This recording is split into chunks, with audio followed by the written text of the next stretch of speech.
Welcome to Boxing Fans Talk TV. I'm your host, TDT, and you can refer to me as Miss T. It's Friday, y'all. A lot going on today. Just in the world in general. But boxing world, we getting ready for the Danny Garcia show. But more to come with that and other boxing news. I know the drill. First, let's turn to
welcome back. Boxing Fans Talk TV. I'm your host, TDT. Y'all can refer to me as Miss T or TT. Um, we got the fight coming up this weekend. Y'all know at the top of the hour, of my hour at least, we do a water check. I'm at my usual 10 bottles. In fact, I just cracked over my 11th bottle. I normally myself buy 8 ounce bottles of water. I like spring water. I don't do purified and other waters if I can help it. With spring water, I think that's closely to natural, but I just like to taste or whatever. So water check, it's the summer. It's hot as hell out there in a lot of places. So please drink your water. And I always talk about 2 times during the day. If you're not a big water drinker, that you should must drink water. These first thing in the morning when you get up, your body's like an engine. There's moving parts going on. Things need to be flushed out. Before you get into your morning routine, your hygiene routine, drink you 8 ounce glass of water. Have it sitting on the nightstand. And I always recommend people get you a little small refrigerator. Right? I highly recommend that because it doesn't change your electric bill like you think. I'm not talking about something like you can really store meals in and stuff. I'm talking about a little small refrigerator, like a little box or something that you can store, a handful of waters in there. I like my water cold. But drink your water, to get you through the day, help you flush out some stuff. The other time is at night, ready to lay it down for the night. I can't give a specific time before you close your eyes, but before you go to sleep for the night, go on and drink you some water. Even the American Heart Association say that you should drink water. Also, it's good for the heart, in other words.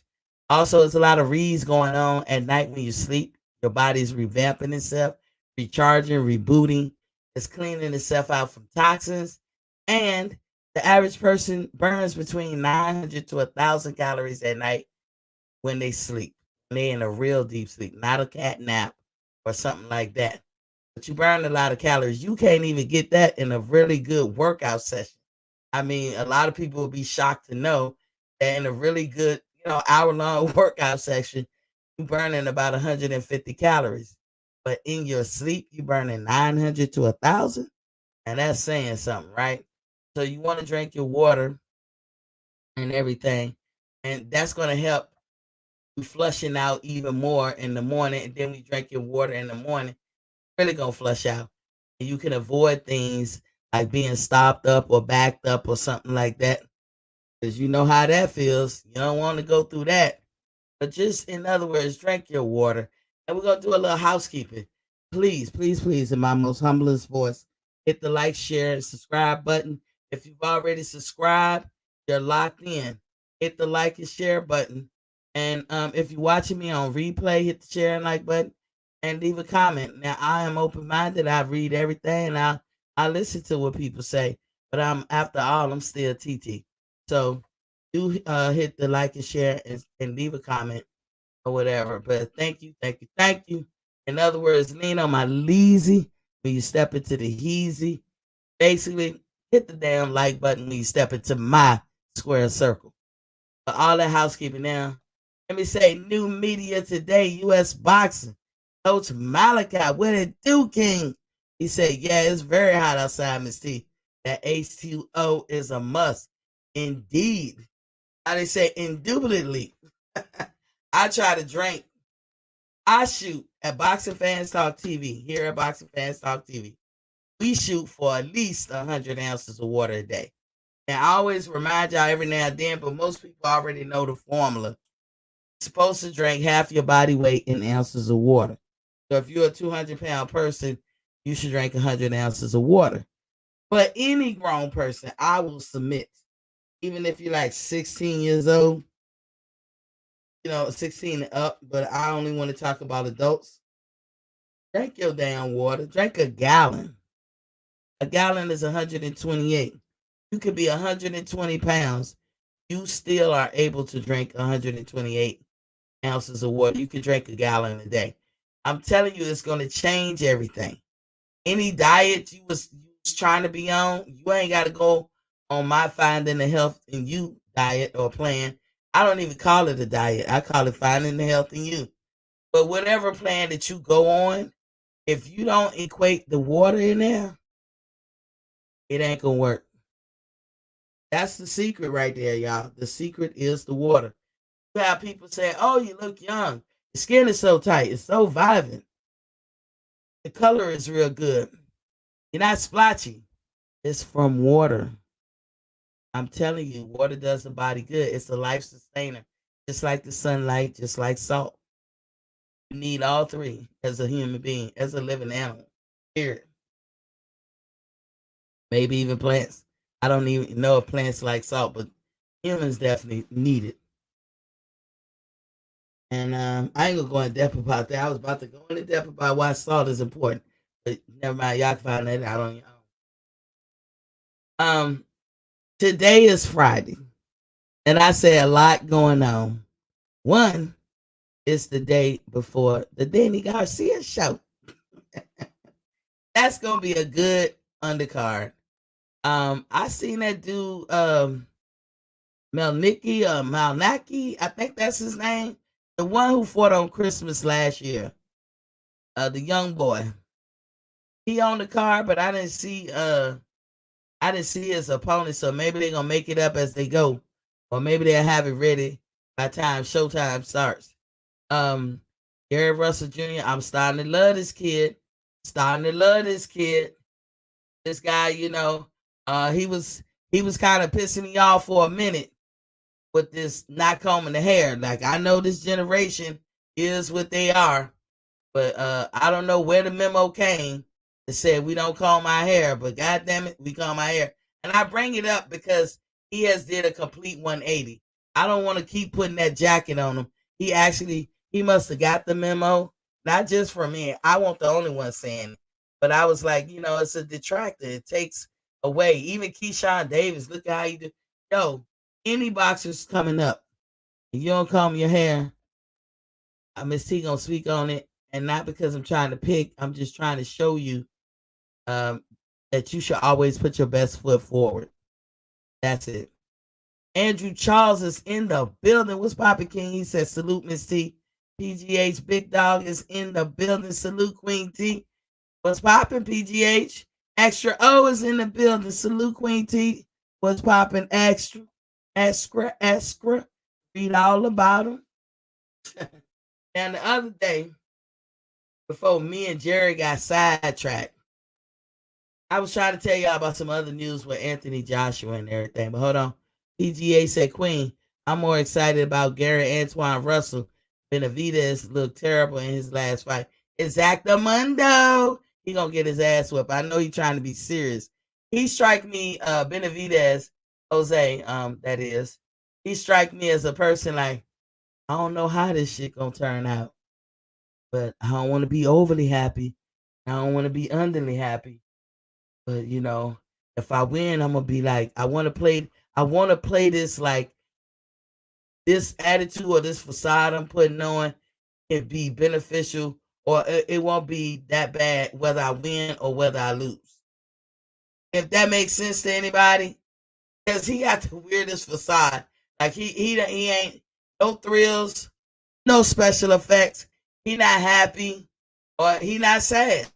He just sitting there like, and Danny just as happy as a motherfucker, ain't he? Danny running around here like he a baby at Christmas. I'm like, damn, maybe he is happy. Maybe I don't know. I was gonna say something else. But you know that they came out recently, and I actually did a video where I said, Danny, what you trying to say? Hey, come back with excuses after the fact. Earl Spence beat you fair and square. Coulda, woulda, shoulda my ass. You know, telling something he wasn't all the way 100%. Why say this now? I never understood that shit. And I ain't gonna say it's capping, but I don't see the benefit of him saying it to even explain what he's doing going forward. You know, if you wasn't that wasn't you was not the better man that night. Leave it at that. I look at it like it's a low key kind of condescending excuse. Like, you know, you trying to make who you trying to convince, us or yourself? Because I like Danny Garcia, true enough. And y'all know I'm not capping for nobody. I'm not saving nobody either. But I am a fan of Danny Garcia, and I will praise him when he do well, and I'm gonna hit him up when he saying something that's crazy. And that was just I wasn't expecting that type of talk from Danny. He's usually pretty good with his talking points, but that shit right there, what you were when you fought Earl.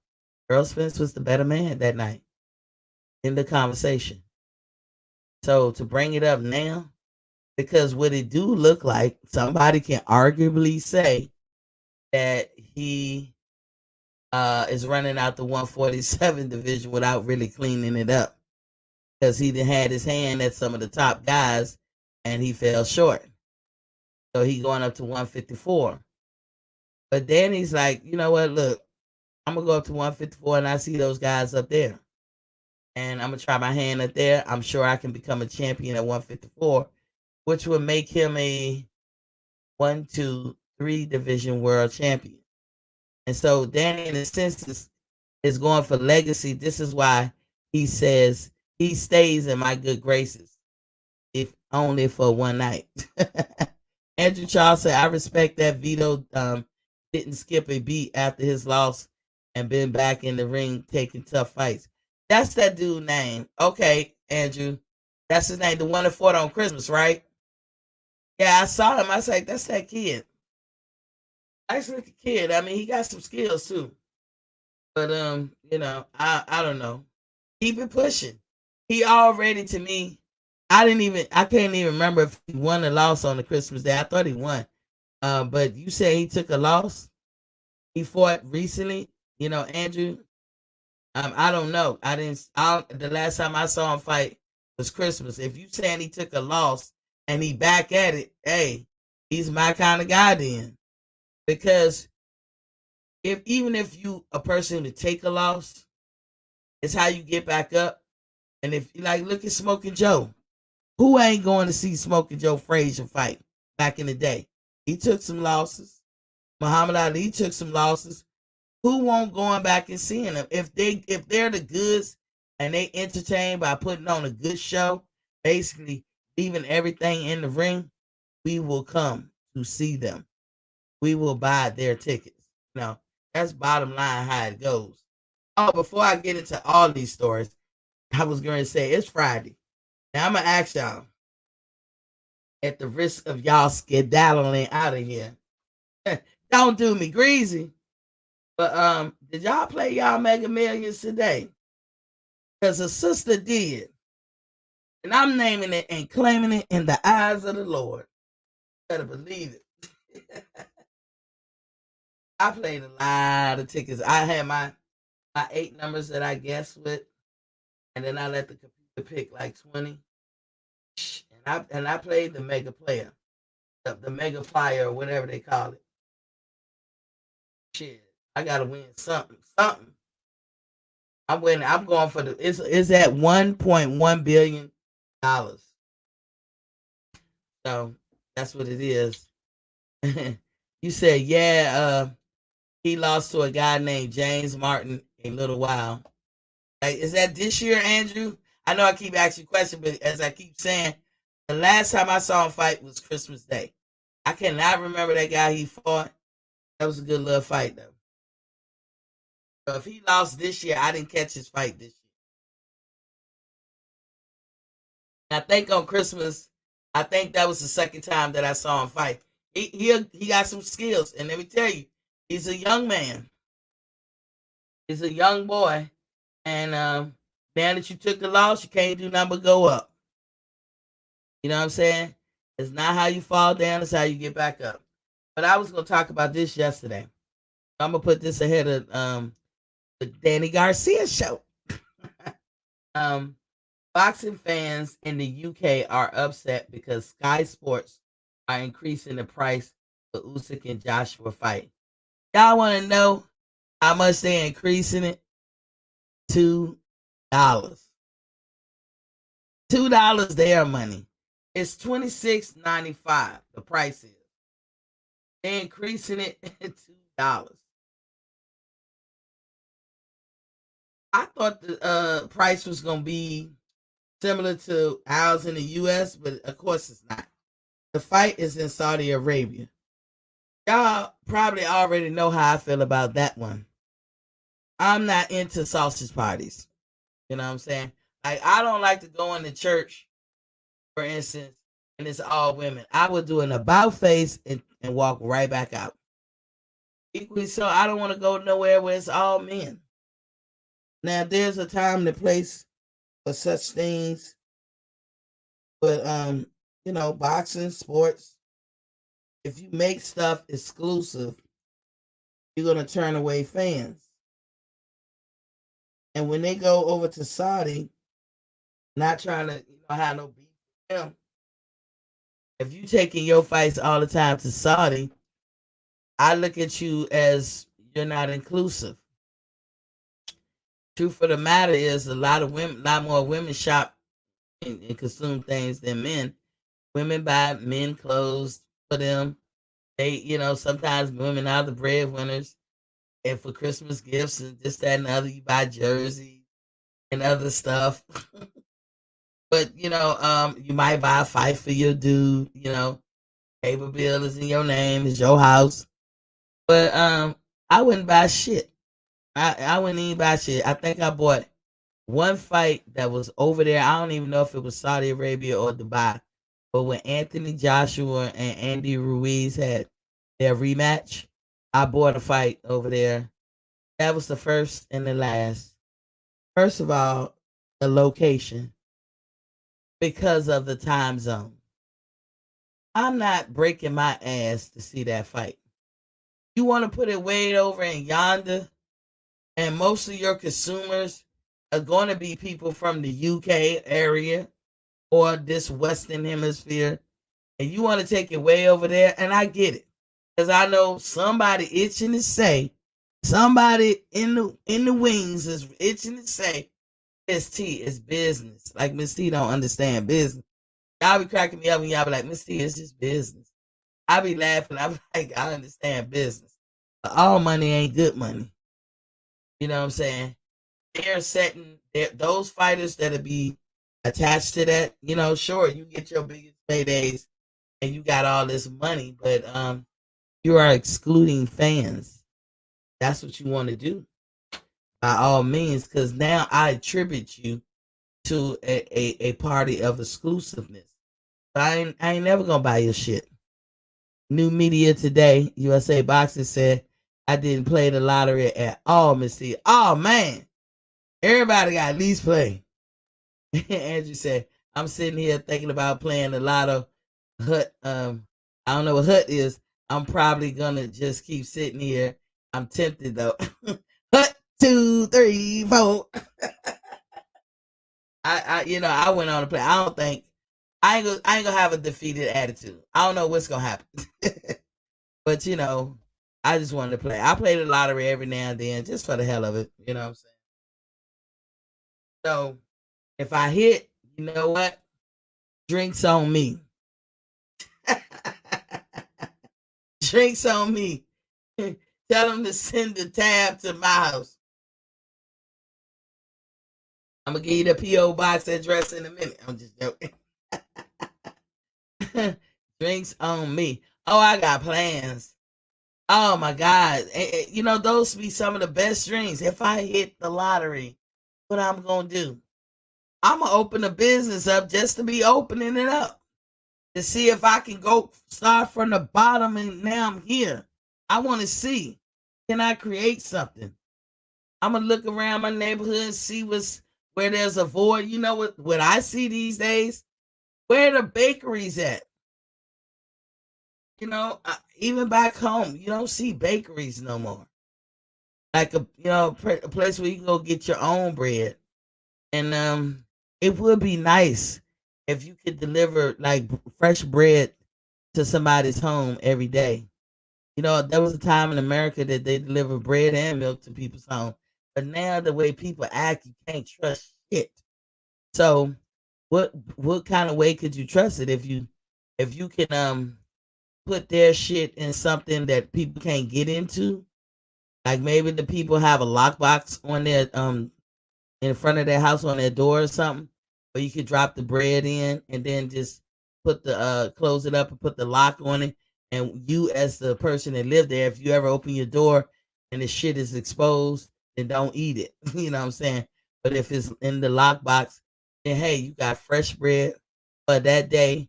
That's probably less processed than anything you could have bought in the store. Mhm. And you have your days that is being delivered. Oh, they need to bring that back. When you live overseas, they do that shit. When I lived in Europe, in Spain, they did that. I don't know if they still do it now, but the last time I was there, they did. Andrew said, oh, okay, you already said that. So getting back to Sky Sports and Anthony Joshua and Usyk. So they raised their price up $2 because it went from 26.95. And then to us in the States, if you count it dollar for dollar, that's like, $26.95. But the exchange rate for the pound versus the dollar can change every day. And I mean, you want to put a deviation formula of plus or minus 5 on it, you could do that. So at worst case scenario, that's like $30 to us. At best case, it could be $20. That's grand for us. Either way, any of them prices would be better than what the hell we pay here in the States.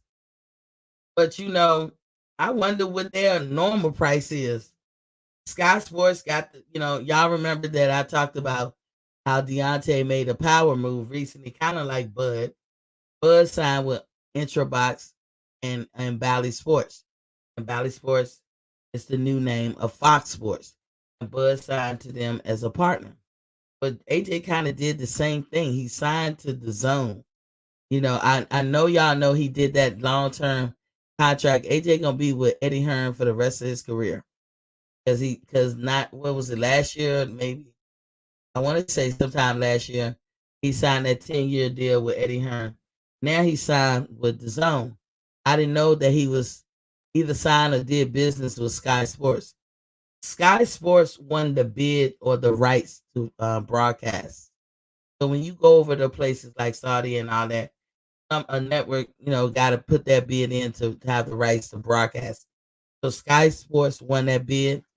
This is the last hoorah for Sky Sports when it come to AJ. So I guess they said, shit, we got to make some extra coinage on his way out the door. But the people in the UK is mad about this. And I'm like, and they speaking out and they putting their foot down. But to them, it might be too much. To them, it might be too much. And I'm just thinking $2. I was talking about the gas prices the other day. How many of y'all in the chat remember when gas used to be like 80 something cent a gallon? Am I the only one that remember that? Or 90 cent or 95 cent a gallon? What economies do is they call checking the temperature. Like anything, people check the temperature just to put things out in the court of public opinion. And they raised them gas prices during that war. And guess what? We still bought cars and we still paid that gas price. Nothing really that much changed in most people's lives. So guess what America think? You can always charge them this big hoe ass prices, you know. But the people that remember, like me, back in yesterday's time when shit was like 90 cent a gallon, we hearken for those days. We want those days to come back. But to somebody who, like my children who come of age in this time where gas prices is $3 and $4 a gallon, they don't know no different. They don't know no different.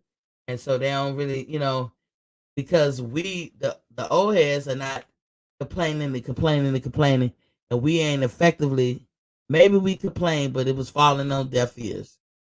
But we ain't saying shit now, and the young folks is like, that's all they know. So they can always have that price. And why did the gas go up? Because we was at war? Because we couldn't get to no gas? We never really had a gas shortage. So why did it go up? I mean, not like talking about it. But in this fight, they looking at it like I'm gonna tell you, I read some of the comments. Some people, and this is what people in the UK were putting on their Twitter and social media. Well, if it's gonna be all that, I might as well stream this shit. Basically steal it. This is what I mean when I say if you don't put on good fights, people gonna steal whatever you try to do. So stealing should never be a factor. But the reason why they want to steal now is because AJ is big in UK. But if you gonna start, as Floyd Mayweather say, pulling off a heist, then they might as well steal. That's how they feel.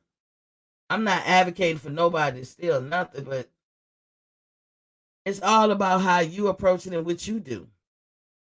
First of all, you having this shit way over there in Saudi. Who the fuck going over there? What women, and I'm speaking for the women. I know the men be like, whatever. But I'm speaking for all the ladies. Ladies like boxing too. What lady is going over there? What pool reporter is gonna beg for that job? Yo, can I get that AJ motherfucking Usyk fight? Can I cover that for this magazine or this paper? Ain't nobody begging for that. Who the hell want to go over there to that sausage party? Who? You already letting women know you're not included. Y'all know what time it is over there. I ain't saying the people are not beautiful people. I'm not down in nobody's religion when I say this. I'm saying y'all know what time it is over there. Why keep running over that thing? Because you're excluding a whole group of people that got money to burn, that got money to go see you and see what's up. You know what I'm saying? But you don't care. So now I don't care. I'm not buying a AJ fight ever. Y'all gonna have to tell me about the motherfucker. Because AJ is with that exclusion shit. He's not inclusive. And once that's the danger, you want to talk about propaganda, or you want to talk about advertising, or you want to talk about branding. Doesn't this mess up your brand? But the UK people are speaking out in Saudi Arabia. Like people gonna really stay up to see that shit. Hardcore AJ fans probably will. Hardcore Usyk fans probably will. But the rest of us, really? And like I said, what was their normal cost? What was the normal cost in the UK? That's why I can agree with E Thriller suggestion and a couple of other people suggesting lower the fight costs to get more people interested. More people will flock to your sport if it's affordable. I mean, think about how much we as Americans we'll fuck off $10 in the blink of an eye. $20 too. It's nothing if for us to fork out $20 for an entertaining fight, a night out on the town, and all it costs you is $20. A fight party. Give me a reason to put a party together. You know what I'm saying? So I don't know. Maybe this price is to make up for the viewers they going to lose out on when AJ really do mesh in well with his new group of people, i.e. the zone, because he signed a contract with them to be a partner, not work for, a partner. So even when other fights be on the zone, AJ is hearing the cha-ching, just like Bud. When other fights are on Fox Sports, Bud gonna hear the cha-ching because he's in partnership with them. Like I said, all they got is their fans. And I blame the location. All money ain't good money. You ask Eddie why he keep going over there, he gonna say it's money. But you excluding a whole group of people. Cause ain't no women flocking over that bitch. I certainly would never. I would never pull that duty. Sensory Pictures is in the building. What's poppin' King? He said lower prices is always good. Yeah. But, here in the US, all my UK fans, here in the US, $26 ain't bad to us, but we understand. If you was paying $9 just to see a fight on TV, we definitely understand. But they say the price that you used to pay was actually like $2 less. But hell, that's $2. So we gonna have to understand. But that's what I wanted to put out with AJ. You already got people feeling like they gonna just steal the shit. And y'all do that bad acting, when y'all doing all this crazy stuff, playing with people's emotions and shit. That's when people gonna say, fuck it. Fuck it, I'm gonna do whatever. You know what I'm saying? All it take is something kind of nefarious for you to be participating in, and like PBC. They tore their draws with me in January with the Tim Scott interview. Tim Smith, once he said what he said, I haven't bought a PBC fight since. Coming from a person who always bought everybody fight. I didn't give a care who was putting the fight on. I bought it. Because I was like, I was trusting y'all. I was putting my trust in y'all as an overall organization. Like, you're not going to put a fight on pay-per-view if it wasn't worthy. And then you just start looking at the matchups and the pay-per-views PBC was having last year. But the fans spoke. We spoke loud and clear, and they got the message. And they got better. Because coming out of the, I want to say, somewhere around February or something. I'll give them this whole year. But really around February forward, or maybe March forward, the matchups. Remember when they put out this itinerary from like March to July? And we was like, wow. The only suck ass fight that was on that list to me was Jamal Charlo and Selecki. And that was a suck ass. But all of those cars, they were pretty good. And the best one was Earl Spencer Uga's car. Like, take them two out the equation and just look at their undercard. That shit was off the chain. I can understand you charging money for that. But you wore people out. Because look, that fight, because of the card alone, that fight should have been hella good. That should have been his best pay-per-view buys. But it was actually his worst.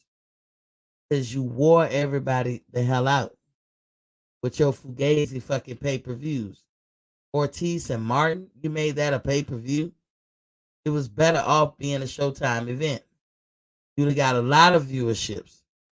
I'm like, who the fuck did y'all fire and put in charge as matchmaker over there? Because he fucking up. Or she. Y'all hit that like button and subscribe. Now, moving on. I do want to show this. Let me put my banner up. YouTube, I do not own this. This is for educational purposes only. I'm not going to show that much of it. But y'all tell me on the other side what y'all think of this shit. My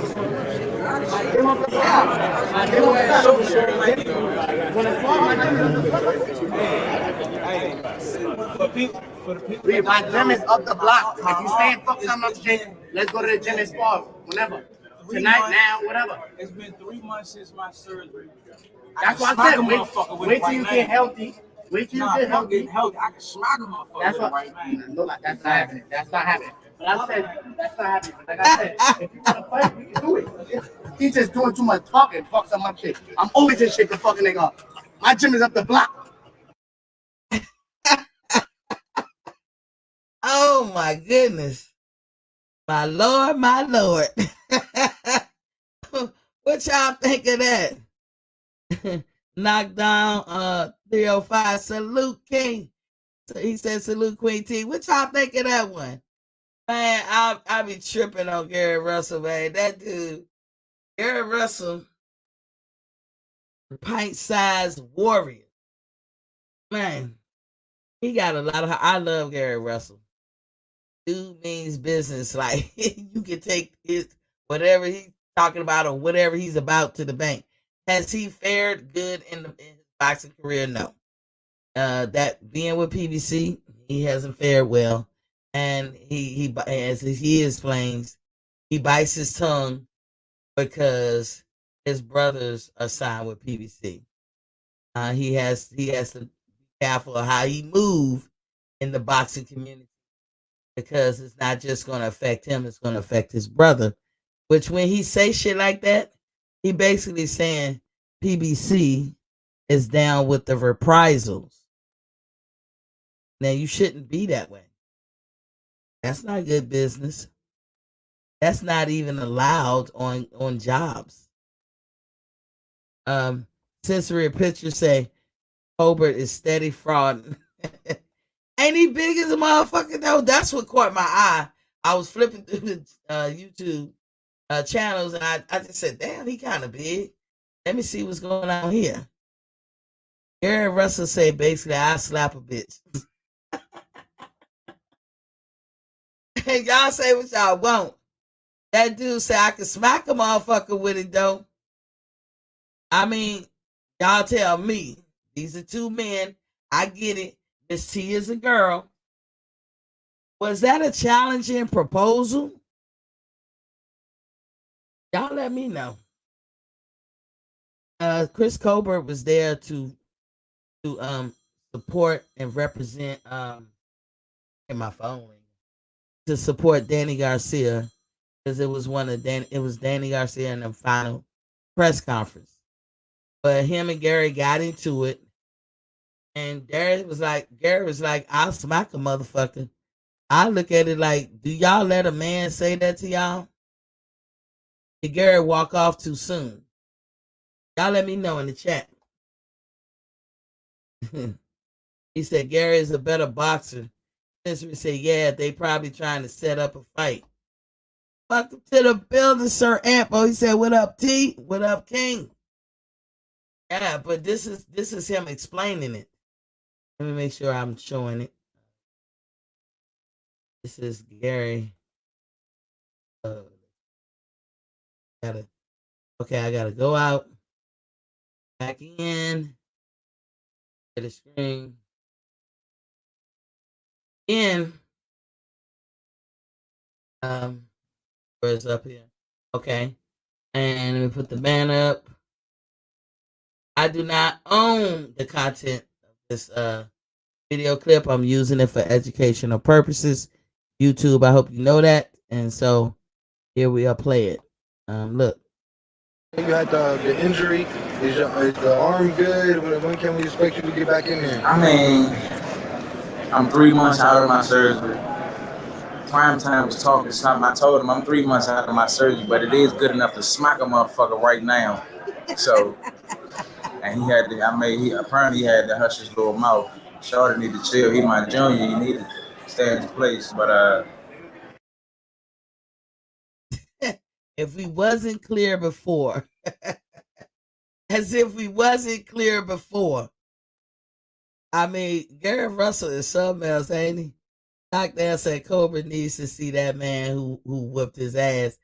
Yeah, he did. Cobra says he had a bad night that night. It's tantamount to him having a bad night that night. But he definitely had a bad night. He looked big though. I'm not used to seeing Cobra that fucking big. Like I can't. It's like when I seen it, I was like, "Whoa, that dude that big." I don't even know. Like I think Cobra fights at 130 or 135, but he was like, "Here's Cobra, my gym up the street. We can go up to the street and get it in. We can spar or whatever." But do you let a man say that shit to you and let him walk away? Do you? I don't know. But I'm gonna drop the link in the chat. Y'all let me know. I just found that Gary Russell be like, "Y'all think it's sweet? Y'all think I'm soft? And squeeze me." Don't never come back at him. Even when he came at Bud one time, Bud, I don't know if Bud was just ignoring him or y'all let me know. Sound like he promised to smack in the face. Cobra didn't push the issue. But he was embarrassed, and his response, "My gym up the street. We can go up there now." And then he said later in that clip, he said, "I'm here to support Danny. Y'all media go talk to him. Like basically it ain't about me." That was weird as hell. I put the link in the chat. You guys can chime in if you want. But this prediction of the fight tomorrow, as y'all saw the thumbnail, I said Danny Garcia aims to prove how certified and bona fide he is at this new weight division. He gonna do it by beating a hard puncher opponent like Benavidez. Is that a dangerous fight for him, or is that an easy fight for him? Y'all think he was running or hightailing it out of 147 because he didn't reach the benchmarks? He fought the top guys. He came up short. There was no, I mean, who else could he fight? I don't know why he not fighting Boots. I mean, it's still other people that he haven't fought in the 147, but he said he didn't feel good at that weight. That he feels much better at 154. He's much happier. He wasn't happy. Remember the excuse I was talking about when he was talking about when he put out recently what went down with the Earl fight? He wasn't happy. He didn't feel good. He felt 50%. He felt like he was at 50%. Cicely said Gary fought with one arm. Bud addressed Gary in the video. I saw that he addressed it, but it's almost like Bud brushed him off or something. That's how I took it. Like he was like, whatever, like he won't take him serious. Like I'm not pressed. Like basically, I'm not pressed for him. I never say Bud ducked him or nothing, but was like, I'm not pressed for him. And then Knockdown said, Gary, about that life, I see. He from that DMV area, you know? DMV stand up. But like when I look at this fight, I think about I don't know. What does it mean if Danny lose or Jose? And you know what I hate? I hate when they're trainers. In this case, Jose's father said he got to look good. Like he making a big to do out of his son looking good. His son is still in his 20s. He got time. He got to look good in this fight. Like they at the last resort. Like his fight is on a decline, and Jose Jr. had to correct him. He said, "No, I don't mean that. You put that kind of pressure. I don't even know why that's a talking point." But he was like, "My son got to look good.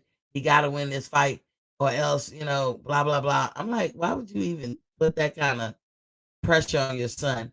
But your son picked that shit up off his lap and put it right back in his dad's lap. And I was like, damn, awkward, awkward. And then Danny running around here happy and all that.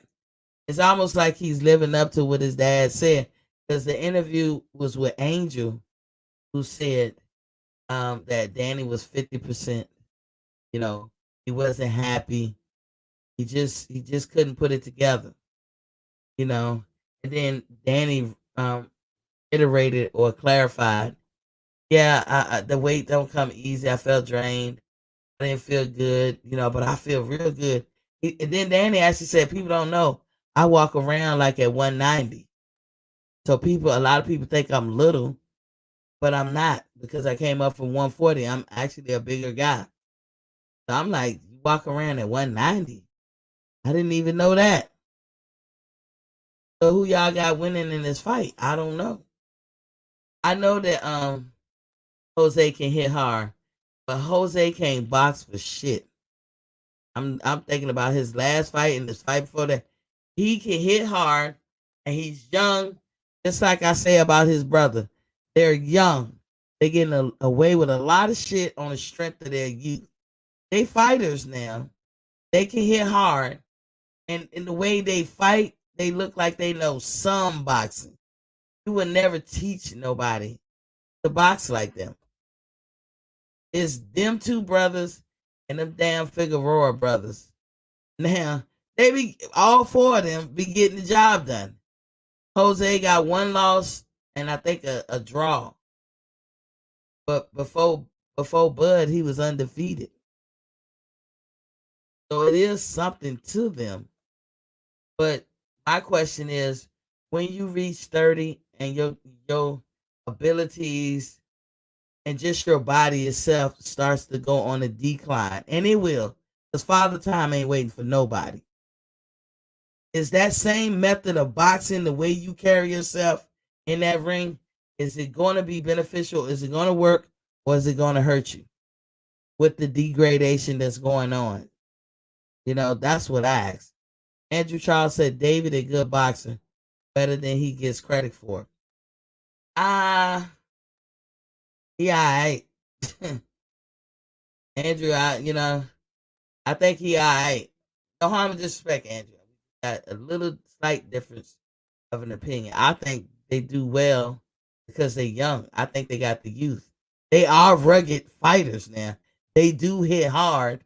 They do know some boxing, but they have to explain to me why time after time after time, both of them, why do they square up in the ring? When you already know that's a no-no, why do you do it? Because you do what you practice. That's my saying. You do what you practice. If you practice that way, you're going to wind up doing it that way. That's as simple as that. Andrew say Danny was out of shape before the Spence fight. It was during the shutdown, so a lot of people were slacking. Spence wasn't though. That's a hard pass for that one too, Andrew, because I feel like people know their fight date, signed the contract. Boxing is so ridiculous. You got to be ready when you say you're gonna be ready. The fight was coming up. You should have been doing whatever you had to do to get ready, and it's not like he couldn't have. Um, when did they fight? Has it been like 19 months? I think that's what they keep saying. So almost 2 years. Andrew Charles said, well, definitely a year and a half because it's been like 19 months.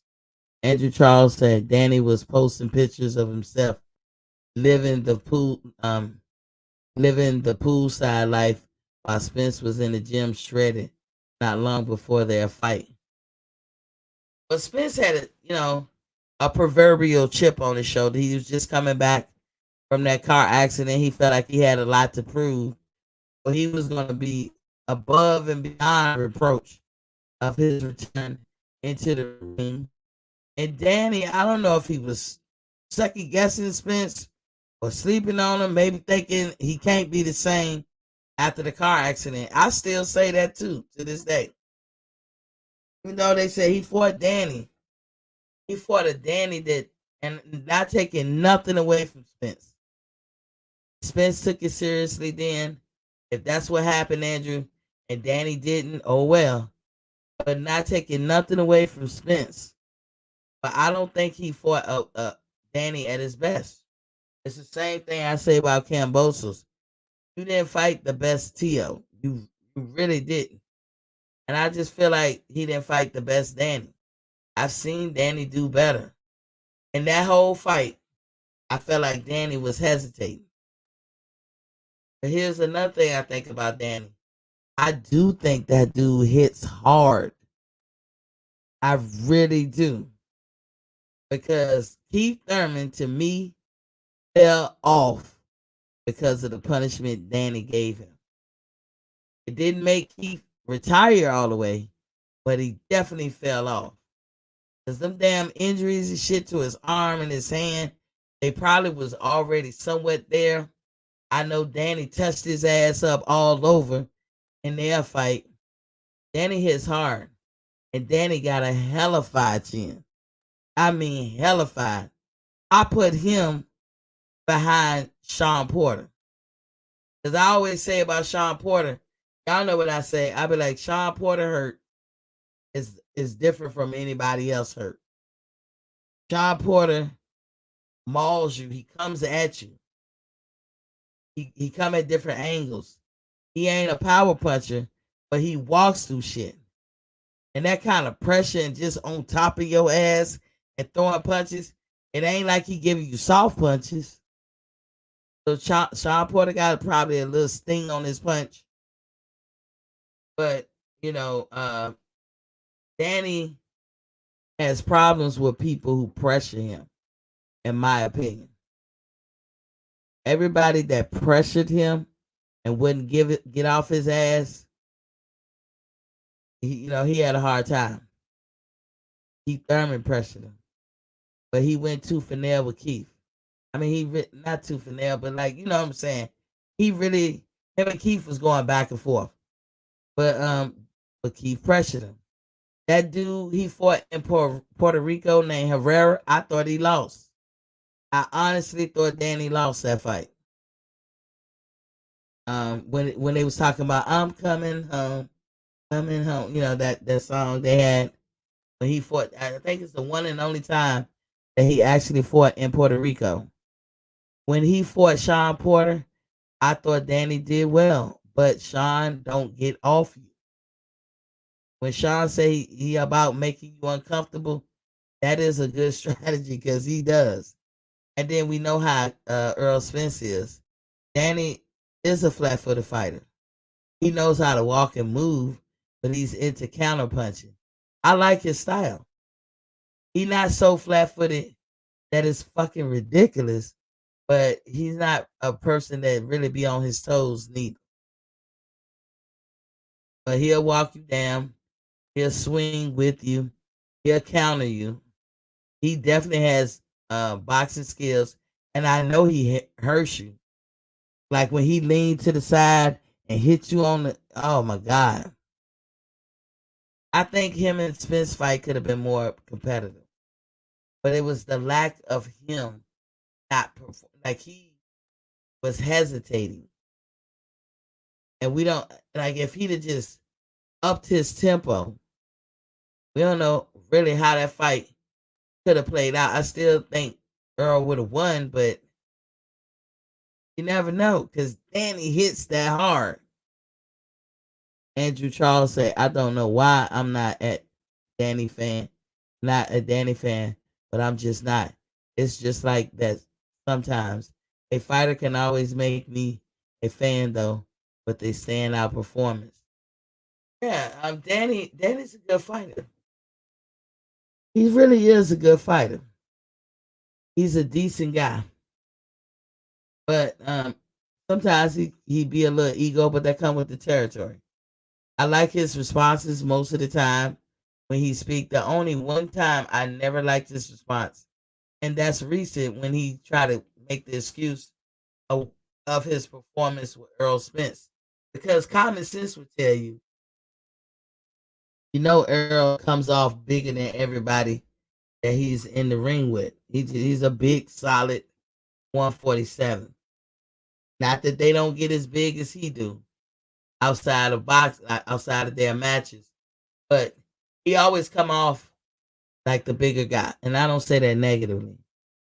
So when he fought Danny, I guess Danny feel like, well, he's a bigger guy. I gotta explain why y'all need to tune in to this fight with me and Jose Benavidez, and y'all gonna be shocked. I am better at 154. I think he's answering questions like rhetorically, but or just answering questions before somebody can actually put the mic in his face and ask him. If I was standing in front of him, I would ask him, "You don't have anybody else you need to fight in 147? You haven't really conquered this division, so why are you moving up? What's the reason?" Most people move up because they either conquered the division or they grew out of the division. Am I lying? Am I lying? Either they conquered the division or they grew out of the division. Like Devin Haney right now is a prime example. He is undisputed. He has conquered the division no matter how you slice it, dice it, or whatever. Yes, he did it without fighting a lot of people, but he is undisputed. And it's not totally his fault why he ain't fought a lot of people because they don't want to fight him.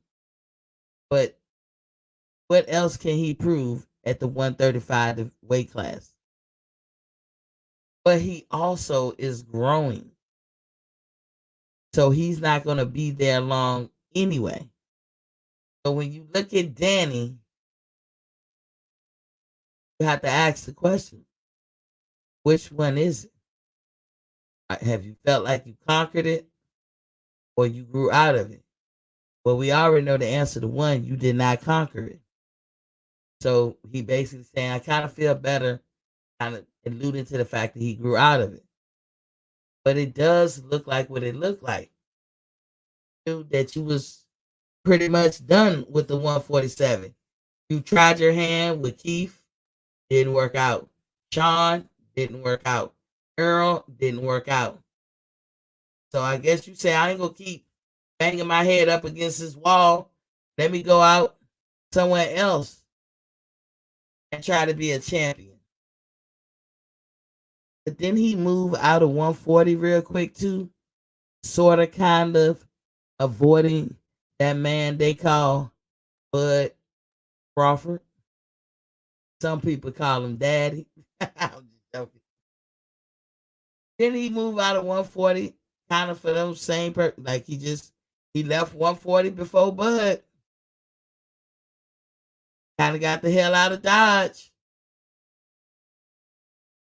There was some more fights he could have did at 140. He moved on up. He kind of said, I feel better at 147. The lies they tell. Then years later, it's like, no, I actually never felt good at 147. I didn't feel myself. I couldn't move around. I was struggling to make that weight. Actually, I was struggling to make 140 as well. Y'all can't let the narrative just be the narrative. Sometimes people don't ask you.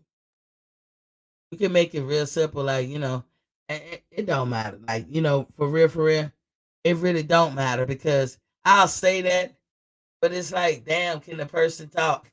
Can the person make their own excuse? I have to catch myself. But I mean, I can't I can't debate or go against anybody argument that would be like he running scared because that's what it looked like. There's plenty of people you can still fight at 147, but he was like shit. Being a three division world champion is looking good too. But he's promising shock and awe. I'm gonna put up the fight, and y'all welcome to join me. We can all be in our living rooms together. Uh, uh, the proverbial watching in the living room together by this new technology. And we're gonna see what it do. That's gonna be a hellified card. My person that I'm really itching and waiting to see is damn Gary Russell with Rance Barthélemy or something. I forget which brother that is, but those brothers can fight Cuban dudes or whatever. And I just love Gary Antoine Russell. That little nugget right there. I like the fact that he's keeping his hair up. I love how he speaks. He's very intelligent. Very intelligent. I like how he put words. If you, as a reporter, put something in his lap, he give it right back. He know how to give it right back. But out of the three of them, Gary Antoine, Mr. Gary Russell, and the other one, Antonio, I think Gary Antoine could possibly go further. And he's the youngest. If he plays, he stay active. He came in at a lower weight. Maybe he making a statement right there, like, motherfucker, I'll come down to you. You coming up here, I'll come down to you. Ryan Garcia, that's a good fight for you. Will retire from boxing after that fight, in my opinion. I see it that way. You're a good little fighter, Ryan, but you get in there with somebody like Gary Russell, Antoine Russell. I don't know. I really think he will make you think twice about being a boxer. Did you see the hurting he put on Postal before Postal went back to fight for his country? Damn, that was a good ass fight. That's a fight that I'm anxious to see. And the guy Kawanaki, the Polish guy, I like watching him fight too. That dude is good at what he do.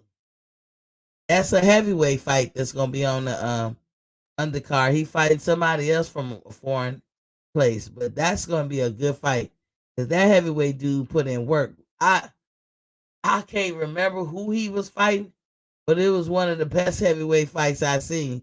Talking about somebody can move, set traps, and move like a little guy. This guy can do it. That's what ingratiates him too, folks. I think his name Kawanaki. I know he Polish, but he was, I guess, he might have been born over there, but he was brought up in the States, New York. I think he's from Brooklyn. So my prediction, I really don't know how this fight gonna go.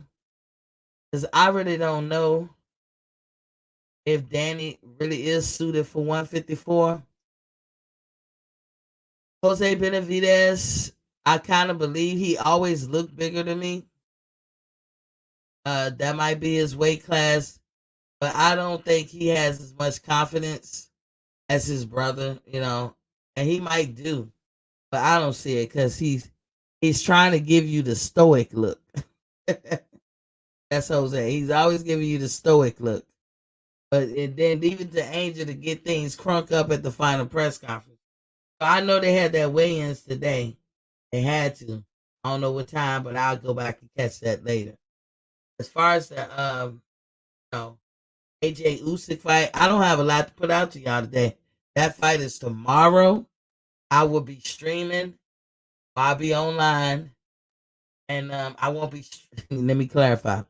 I'll be online. You guys are more than welcome to join me, and we can watch it together. Y'all can speak. Y'all can call it, cause you know what's gonna happen.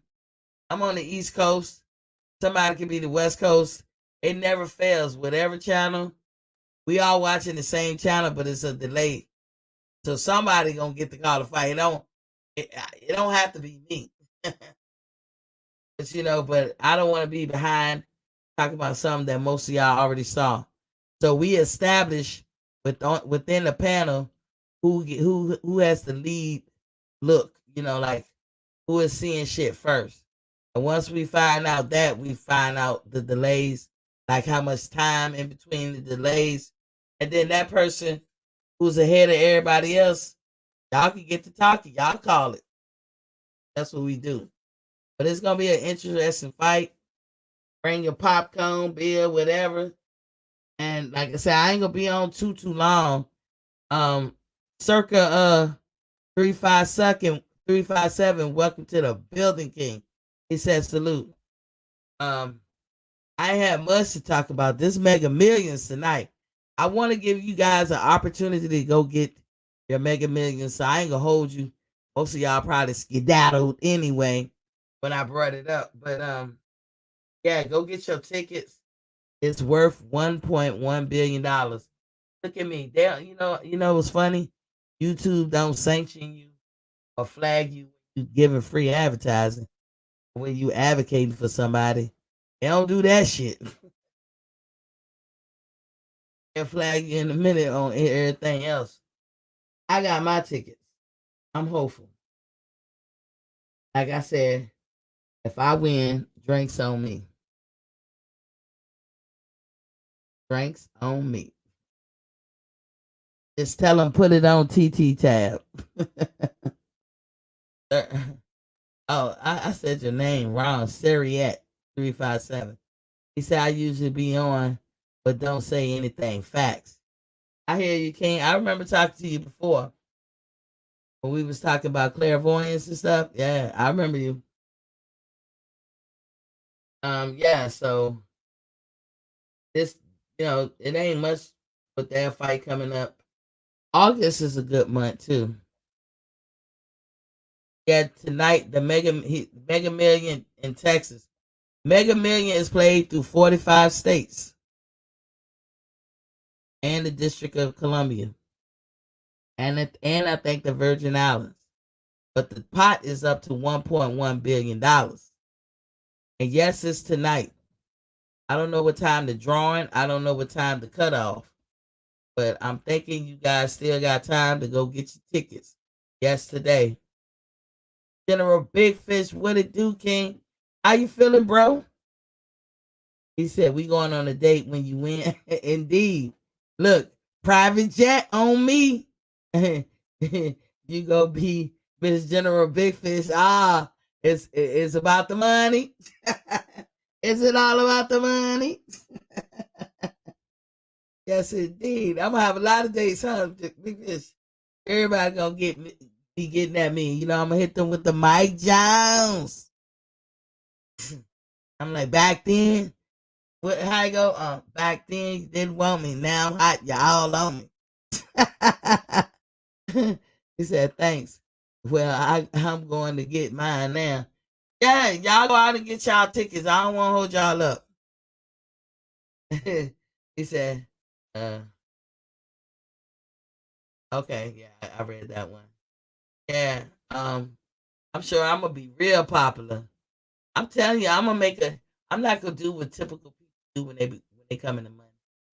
And I don't care about materialistic shit like that. I like creating things. I'm probably gonna set my daughter up. I'm like, here's a startup. Go get you a business. You create it from the mud. See how well you can do. You know, see if you can generate whatever. You know, it's fun creating things, especially something worthwhile. One thing I always wanted to open over here, I live is a boxing gym. We got one over here, but I want to open one with plenty of room, state of the art equipment in there, plenty of room. But I also want to have like a kitchen in there. It don't have to be a high tech kitchen, but a lot of times boxers spend a lot of time at the gym, and you can get hungry. And if you want to, that's it's one of the best workouts, better than a lot of other workouts. And you can go home, and then you gotta get dinner started and all that stuff. But you can pick up some at the kitchen, you know. But whatever we make in the kitchen is all gonna be healthy food, no processed food whatsoever. So I want that, but I also want a media room inside this place because I want to offer it to children, and especially kids who have aged out of daycare. I don't know what you charge kids like that for, but something to occupy their time until their parents come home. Sometimes you can have an 7 year old, 7 year old, 8 year old, 9 year old who is so way before their time, like they can handle being at home by themselves. And then you can have a 13-year old that you got to have somebody watch this little motherfucker. And sometimes I love working with kids because I'll tell you, boxing gave them discipline and structure.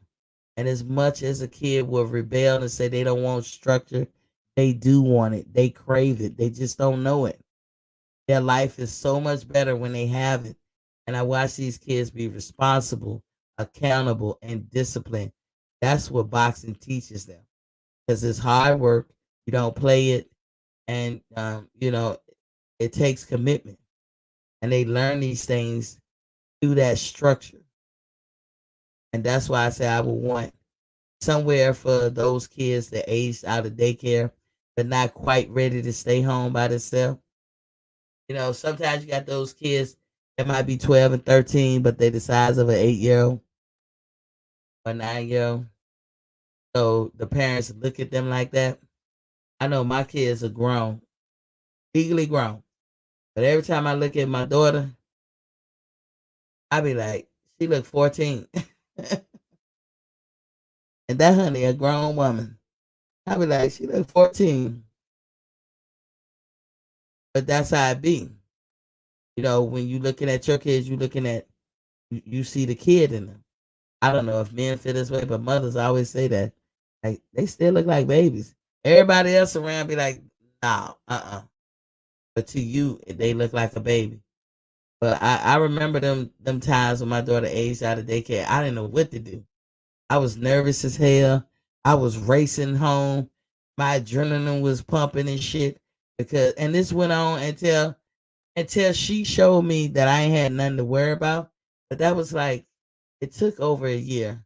But that year I was in panic mode when the end of the day came. I would be going crazy if anybody at work was trying to keep us there longer. I'm trying to be there when she get home. And then, something always happen at work where you gotta stay late or somebody holding everybody back and everything. I'm like, man, shut the fuck up. I'm always in that type of mode at the end of the day. And then one day I was like, it's good. I did my part. We live in a decent neighborhood where it's hardly little to no crime. She knows to lock the door. Be good. But I think about those parents that be in those predicaments and those kids that's already a handful and shit. So I would like to open a boxing gym. Yeah. They got everything. Got the wall thing to climb up in there, the kitchen, the media room, so they can come right out they get out of school, do their homework, and then get a little workout in, and their parents can take their time and relax, coming home to pick them up, and knowing that they had a festive day, and they could get home, cook for them, you know, and then be like, go take your bath, you know, lock it, shut it down for the night, start all over the next day. Everybody, no pressures. I want to do that. Second thing I do see a void is where the bakery's at. As I said, I would love to open up a bakery because we don't have any anymore. That's a lost art. I would love to buy bread that's not processed. You know what I'm saying?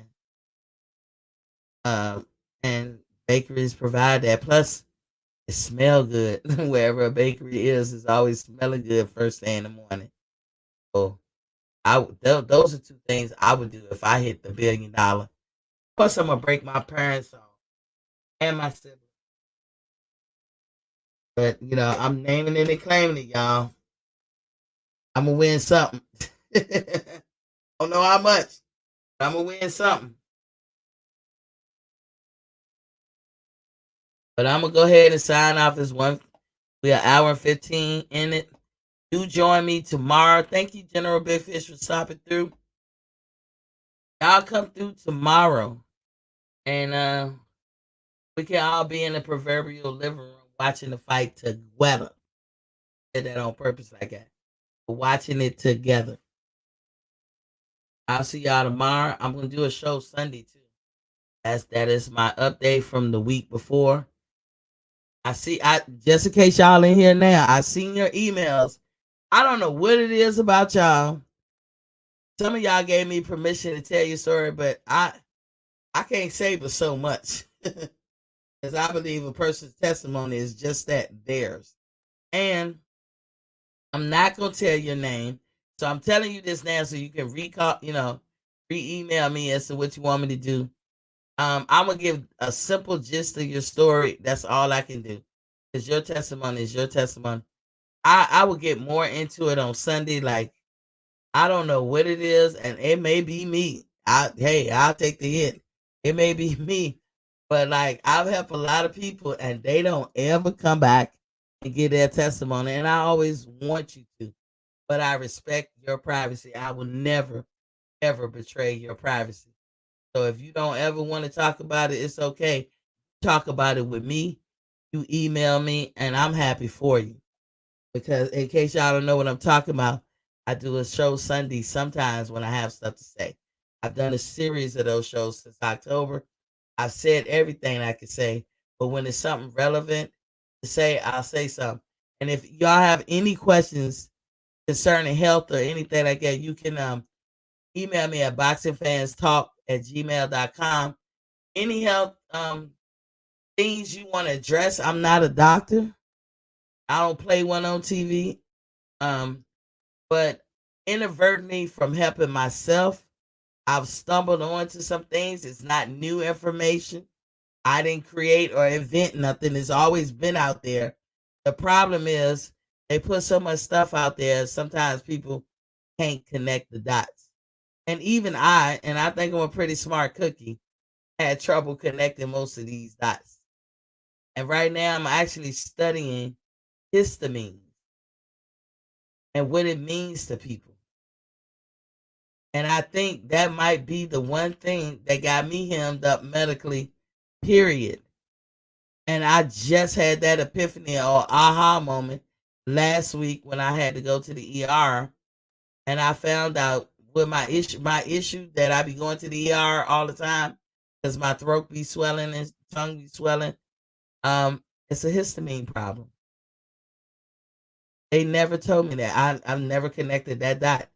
Only reason I connected that dot is because they always give me a cocktail of medicine. I always knew about two of them. I just didn't understand or ask that much about the third one. And so the name don't give it away.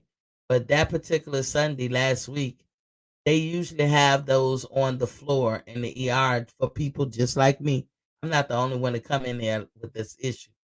And that particular day, they had the first two, but they ain't had the last one. I heard them saying, "We don't have it. We don't have it."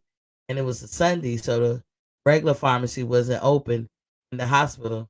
So they had to scrounge around because there's a couple of pharmacies upstairs on different floors, and they had to go up there and find some histamine because the one downstairs was locked.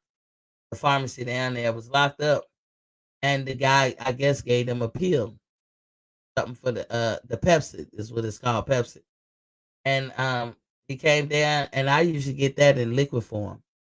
So when he came down and they gave it to me, it was after they had already shot the IV up with two of the Benadryl and the steroids. And I was sitting there like, what? What is this? And they was like, oh, this is Pepsi. I said, yeah, but what happened to the liquid? They was like, we can't find it. We don't have any. So you have to take the pill. I was like, okay. But then I said, what does it do? And I said, I know what the Benadryl do. I know what the steroids do. But what does this do? And they said, oh, it's an antagonist to the histamine. I said, but you already got that with the Benadryl. They said, yeah, this is like a harder dosage.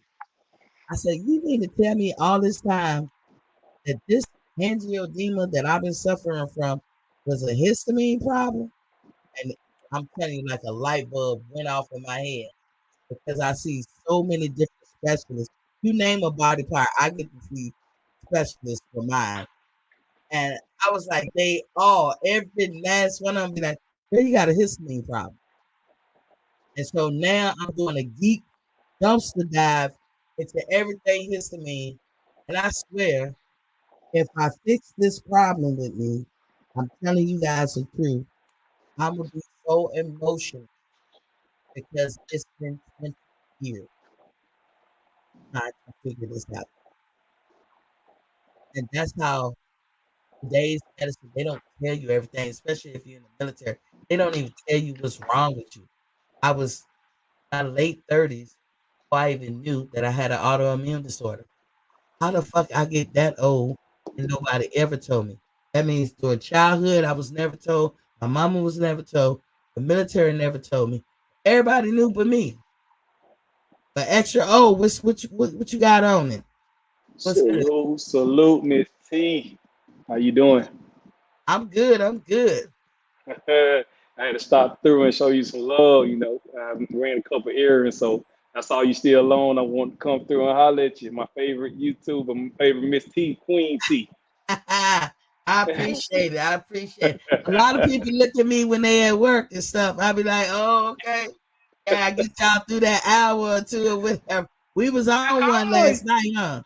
yeah, man! I tell you, man, Jerry and the guy what it what the guy name what it came on? Sensory, Yeah. sensory. Oh my God. Oh, I say, oh, I got. See, look, when them guys like that start going in, I can't get two words in, so I just be like, I'm gonna let them have it. Sensory didn't want to hear nothing, man. He didn't want to hear nothing. I was like, Sensory, calm down. Sensory need to be part of the Black Panther Party. Yeah, he Black Power over there. Yeah, Look, one thing yeah, I don't do is get between two men debating and arguing. I know everything because we can get passionate. We yeah, get all into our stuff. yeah. But in the end, as long as we clean it up in the end, I'm good with that. But Right. y'all see how I be. I be sitting in the corner looking at y'all eating popcorn. Well, you know what though, I'm the same way because I'm just like I like to talk boxing, but when they start talking about backing and stuff, the money and stuff like that, I kind of sit to the side because I don't know much about that part of boxing. I just like to talk, the general boxing, and so when them guys start talking about money and all this stuff like that, I only can respond on stuff that I hear about, but stuff that I actually know, which I don't think a lot of us know what really be going on in the office and stuff. But I just sit back and listen to these guys, man, and they get. I mean, like they take that to heart. Like, hey, he said he want 50-50, he's 60-40, and this what you got to do, and this person said this. I said, man, I'm just gonna listen because something I don't know about, I'm not gonna even jump in that conversation. Well, it's hard to tell any grown person, man or woman, what they should get or what they shouldn't. And I That's what used I've to been for a saying. long time avoid the money talk, but now I just embrace it. I won't go in depth as to presume I have the authority or the know-how to tell somebody else how to earn their keep. But Exactly. that ain't I my said business. But I I said this will one talk time about before. the money. Huh? I said that one time before. I said I'm not never gonna tell another man what he think he's worth. You can never tell. It's just like somebody coming up to your job and telling you what you should. You know what I'm saying? You shouldn't be making as much money as you making. How the hell you gonna tell me what I'm worth? You know what I'm saying? So you can't tell that man. That man is the one getting in that ring, taking them punches and stuff like that. And you telling that man that he shouldn't, he feel like he's accomplished. He's career wise, he's a 3 division champ, lineal, and he's a undisputed at 140 and stuff like that. He got an argument to sit at the table. People always want to say, "Oh, Errol Spence put more butts in seat," but neither one of these guys are big pay-per-view stars. They are not pay-per-view. They are not Mayweather, nor they are Canelo. So I just like yeah, Earl might have a few more pay-per-view buys and stuff like that. And I always said that I like both fighters. I'm a Bud fan. I like both fighters. So don't get it wrong. I'm never trying to shit on Spence. People always say, oh, people all call me a Budaholic or whatever they want to call me. But buddy. I'm not. Yeah, Bud buddy. Yeah, but I'm not. I like boxing, so I don't give a damn if Bud get in the ring with somebody, he get his ass dribbled off the canvas. I just want to see him fight the best people. I don't give a damn if he get his ass whooped. You know what I'm saying? I'm not a fan that want to protect his favorite fighter. No, I want my favorite fighter to get in the ring with the best because I want to see, him fight the best. I'm never trying. And I see some Earl Spence fans. It seems like they so protective of him and stuff like that. And then some Bud fans too. I'm not gonna say it's just Earl Spence fans. Bud fans out there too that do the same thing. But I like Terrence because of his skills.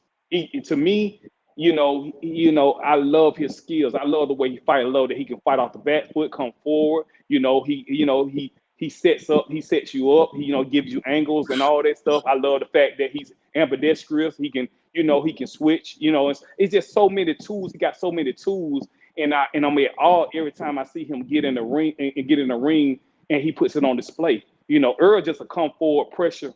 He gonna bring the pressure. And he's, don't get me wrong. I'm not saying nothing bad about that. He's great at what he does, but It he works. just don't. Yeah, it works. He's If the it best. ain't broke, don't fix it. Exactly. To me, he just don't have the tools of a Crawford and stuff like that. But he's a great fighter. He's a great fighter. He, like you said, what he does, it works, and he's great at it. He's great at what he does. He stick to what he do. And so that's the thing. So and that's the thing. Like I said, I just want to talk general boxing. I don't get into the Yeah. politics and all that stuff like these guys be doing. I'm not that person. Extra, did you see me? Like y'all can give me some constructive criticism. I welcome it because I ain't perfect. Right. But when I brought up the complexion for the protection, because we say that a lot, but you rarely hear I guess white people rarely hear that black people think that black people can have complexion for the protection too. And but at the same time, I have to throw out caveats like, look, that don't mean that Keith Thurman, being as light as he is, don't catch no disadvantages from that as well. It Right. goes both ways. The same argument a dark skinned person can have in this world, the same argument a light skinned person can have in this world. Yeah. And when we say complexion for protection, we talking mainly about the people in the peripheral that's taking action and showing favor or doing unfair shit or destroying people or doing whatever for that superficial ass reason. Now, Yeah. for me, when I mentioned that about Keith, was I reaching? You can tell me. Be honest. I ain't gonna be hurt because me and Derek got into it. I had got I had got tired last night. I got offline, so I didn't catch much after I left. So I didn't catch much of the conversation, and I hadn't had a chance to watch the replay today because I'm just now getting on. So I really didn't catch much of the conversation. So you probably would have to, tell me a little bit about what the conversation was about because I know you don't want to probably go back into it, but Yeah. I didn't catch. I don't get emotional. Like you know what? I really, the older you get, I can't say I was always like this, but I will say the older you get, you learn how to have a better temperament. Serviette 357 said, "Since I got $40 where I hear that, I got my tickets in my hand. Thanks to let's go. I had got $20. I got $20 worth. I got them yesterday. I think I bought them yesterday. I meant to buy them Thursday, and I Yeah. forgot. And I said, "Oh shit!" So when people get off work, I bet them lines is long as hell right now. You know it. You know it. I went out Shit. early. I don't know when they gonna cut it off, but I got mine. Like I Is said, this drinks is this on the me. highest? Is this the Huh? highest the Mega Millions ever? Is this the highest? It's not actually the highest. There was one a little bit higher than what they got right now, but it's the second highest. Damn. $1.1 billion. Fuck, man. Shit. Yeah. Woo. And I Oh, paid for the mega plier. Fuck, you oh, might as well oh, play to win. Shit. yeah. I should have did Megafly. I didn't do Megafly. That's what I should have did. You know, my wife told me, she said, you should have did the Megafly. I said, shit, I didn't even think Hell about that. yeah. I didn't even Hell think about it. Because even But if you win one white ball, they got one white ball, and then you win the mega plier. So, like say the mega plier, you hit that number, and just one of the white balls, the other five, then I think that's a $4 ticket. But then you got to multiply it by the mega plier, which I guess that would turn into a $12 win off a $3 buy. oh A yeah, win oh is yeah. a win. But you know what? I'm gonna go get me some. Oh no, well, I think. Hold on, let me see if she can do them online. Hold on, 1 second. Hey, Face, can you do the? You already bought the tickets? Can you still buy the tickets online? Or it's closed? It's closed. We on the East Coast. We probably Go. close now. Oh, y'all closed on the East Coast. No, Can I you do don't know. five? I don't know, but it's 9 o'clock. We probably, I don't know what time they close. 10, 9, I don't know. Can you do five with the mega plier? Do it with the mega plier because you know the ones we have, they don't have mega plier. Oh, okay. I'll just. He said we're gonna be right. But I'll tell you a uh, little bit. Oh, because they saying the mega plier is best. that's gonna be a Oh, three okay, dollar but ticket okay. She instead of a said she. dollar or two. But so Okay. what happened extra was I have like I do not say this all the time, but Yeah, if the I say ticket. somebody got the complexion for the protection, Jerry took that one, and I'm not talking bad about Jerry. Jerry knows it's all love. He can come back. Right. But Jerry took that one thing. He doesn't like to hear shit like that. Jerry likes to live or think in the world that that doesn't matter. Because it probably, if it don't matter to him, that's cool. But it does matter to a lot of people. I can't look at that and act like I don't see. I'm gonna speak on it. I don't know about everybody else. Right. And I'm not trying to put down Keith Thurman. I'm sure he know this already. And Right. it's not a put down of the person who's catching the favor. Again, as I say, it's the people around you that's taking action on your behalf for that superficial reason. But the Right. thing that was killing me about Jerry is I offered four other possibilities as to why Keith Thurman got moved up to the WBC position that he got out of the blue. I've Uh-huh. even said in transparency, as y'all know, it's Deontay country over here. I was Mhm. at that last fight. I cried when he lost. By the time I got to the lobby, tears gone. I'm good. You know what I'm saying? He good. I'm good. But he got moved to the number But one you, ranking but of you the know what though, Miss T, I don't want to cut you off, but you know what though, and I think I Mhm. know where you going. I think I know where you going with this. But I said that before. I said that before, and if we talking about Keith Thurman, I said that before. I said Keith Thurman originally the guy. You know he was the guy. Before and so I said the same thing. Once I seen him get moved up, I know where you go. But go ahead and finish it because I know where you're No, going no, already. I But was go just ahead. gonna say this could be a whole. I gave this. He was disrupting or interceding. They was doing that to do that to Bud Mm-hmm. and Earl to disrupt them or intercede, which none of us wants. I also say they did that to handle Earl's and Bud's Mandos that's barking at their heels. Mm-hmm. Put Keith in the way, or he a gatekeeper, or they want to have him in position because either one of them win them belts, they gonna It's drop him, and then he can scoop them up, along with well, saying he has complexion for the protection. Jared mm-hmm. lost his mind. Mm-hmm. Yeah. I imagine he did lose his mind on that one. Yeah, but then he I say stuff that's kind of insulting. I said, Jared, I'm trying to help you out because a lot of people might think that But you one know of what's them so crazy? Because I arguing. did.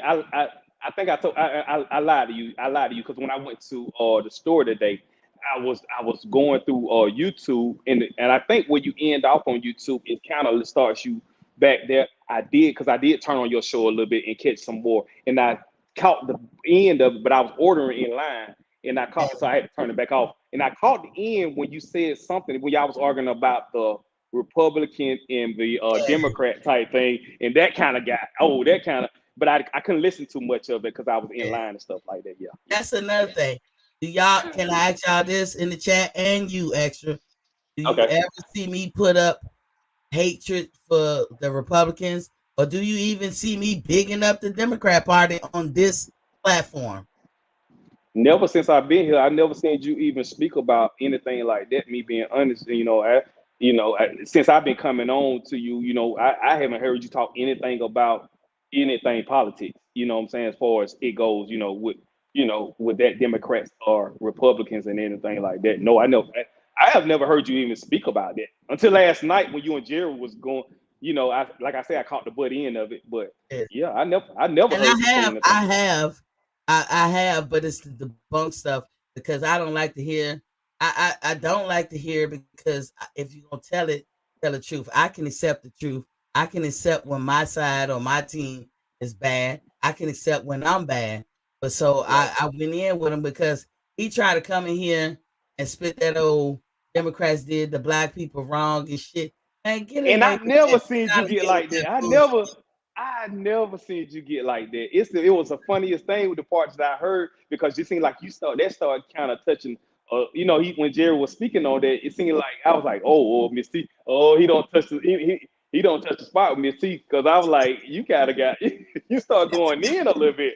I Yeah, was because like, I was like, you ain't gonna come in here damn. with that rah-rah down in the Democrats. I just told you I'm a loyal Democrat. I don't push it on nobody. And the only thing that you'll hear me talk, I'll debunk anything, but you'll hear me talk about go vote because I just really believe you had people who were like 19 and 20 who had the fortitude back then to step up and put their life on the line so we can vote. We meaning Right, whoever was absolutely, oppressed. And you're gonna not absolutely. vote? That's your choice? Really? Absolutely. Absolutely. My wife, she's a big advocate of us not just voting in the bigger races, the smaller ones too, like the ones Exactly. district and all that stuff. She big. Man, one time I told her, I said, man, I'm tired. I'm not gonna go out there and vote. It ain't mean that in the way. Man, she like to have a hissy fit. Like, She's we got like, to vote and in you all these because all these count. All of them count. I'm like, she was man, like, you just not to hear sleeping her on mouth. the couch tonight. I was tired because I worked all night. I was tired. I didn't Yeah. feel like getting up going. And she was like, we gonna go and vote. I was like, I don't want to hear this shit. And she was like, well, all of them count. All of how you think that we're gonna help, Biden if we can't get the smaller, she's saying all of it is like a domino effect, Yeah. basically. You Yeah. vote for your school board. If you don't vote, then shut up complaining to Right. everybody. Don't You're complain right. about shit. You got You're right. what you deserve. ATL, I see you, Shawty. He said, salute the queen in the chat. What's up, Shawty? What's up, King? But yeah, that's what I was ATL getting down my mad. way. Huh? I said ATL, he down my if he ATL, I said he down my way. I'm Atlanta. I'm born and raised in Atlanta. Oh, he born and raised there, but I think he live in the Carolinas. But Okay. but Jared was trying to come in to try to shoot that rah-rah. Why you think the gas prices go up? Keep listening to these lying ass motherfuckers telling you that. Because I'll be like, the gas prices is up because we're in the middle still of a tariff war. You don't Yeah. start nothing in the end when the president leave. They warned Trump, don't do this. It looked like it's to our benefits, but Trump wasn't. He should have never been president. He ain't Oh got the my government God. or I don't. he I'm started that tariff war, and we are feeling the tariff war. right. That's Right. why you Right. can't get PlayStations because everything got a chip. That's why they don't. If you look around the country, they're not really selling cars. They're selling certain trucks or whatever. Like Ford ain't even selling cars, but like a Mustang. I can't think of another car they sell. Everything is like Escape, Bronco, Expedition. The bigger cars. A lot of cars is on hold because China was like, "Oh, you gonna do that to us? Well, you need our chips." and we ain't giving them to you. Anything to take a chip. Most technology take chips. We was getting them from China. Trump started that, but y'all want to lay it at the feet of the president, and that's the crazy a part. domino effect. Yeah, that's the crazy part about it because everything that happens, it's the weirdest thing to me. And I don't okay, I'm not gonna claim like I know much when it comes to the politics and stuff like that. So I'm not. I listen to people like you. But it's crazy to me that when anytime something happens, the Republicans quit to blame it on the Democrats. Oh, it's the president's fault. Oh, he did this. It's like I don't give a damn what happens. It's Biden fault. It's Obama fault. It's whoever the Democratic president at the time. That's his fault, and it can be just like a Republican president could just have left the building, and all the shit that the Republican president done did can fall into the lap of the Democratic president. But they gonna blame all that shit on the Democratic president, They and it always be the do. weirdest thing. A politician always say, "Make no bones about it." Oh, To Jerry, be in Jerry, that Jerry. politician world, Mhm. you got to be a liar. You got to be a good one. I And don't I don't care care if what you're a party. Democrat, Yeah, Republican, all of them lie. all of them lie. All of them, you absolutely But right. you got to You can take the lesser of the two all the evils. two evils. You said a Yeah, mouthful there. and then I said, people will say, "Oh no, I don't deal with that. That's their cop out. I don't deal with lesser of two evils." Yes, you do. You did it when you picked your wife. You did it when you picked your husband. You did it when you yep, picked your job, your school, where to live, your apartment, your house. You always picking the lesser of the evils. yep, You I sure will. always. Yeah, So that yeah. to me is like a cop out. And Jared said I still got his pressure up. Yeah. I seen that. What I was telling you. That was I say I seen it in the chat. Jerry Steve still got different pressure. Jared, take your blood pressure medicine. You know I'm gonna speak on it. You don't piss. You know I'm gonna See, speak Miss on T. it. You don't piss. You don't piss Jerry out, man. You don't. Hey, Jared got it's all love, Jared. You know it. But Jared was like, he tried to downgrade the Democrat. I said, not here. Nobody can do that. Right. You can Yeah. believe Yeah. what you want to believe. You can vote for who you want. But over here, Right. you're gonna put some spec on that goddamn Democratic Party. And if you don't Right. like me because of that, then that's your problem. Because I can Right. still talk to Republicans and break bread with them. That don't make me not like you. You as Yeah. are can make me like you or not like you. But you Right. belonging to a party or liking this party or whatever. Now I do raise my eyebrow if you say you're a Trump supporter. I gotta Well, wonder. Miss C, and let me elaborate on that a little bit. How in the fuck, man? Look, no, I'm still shaking my head at this whole thing with all the shit that got on done, and he done a lot of shit and still doing a lot of shit. How in the hell did that happen, Miss T? Like, what the hell? How the hell he become? How the hell he became president? With all the I'm, shit that they had, even all the shit that they got on tape that he was doing and mhm. saying, what the hell?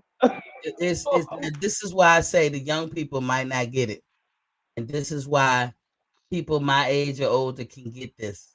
And it's Right. not that y'all not smart or nothing, but y'all wasn't living during those times. Sometimes people Right. bite their nose off to spite their face.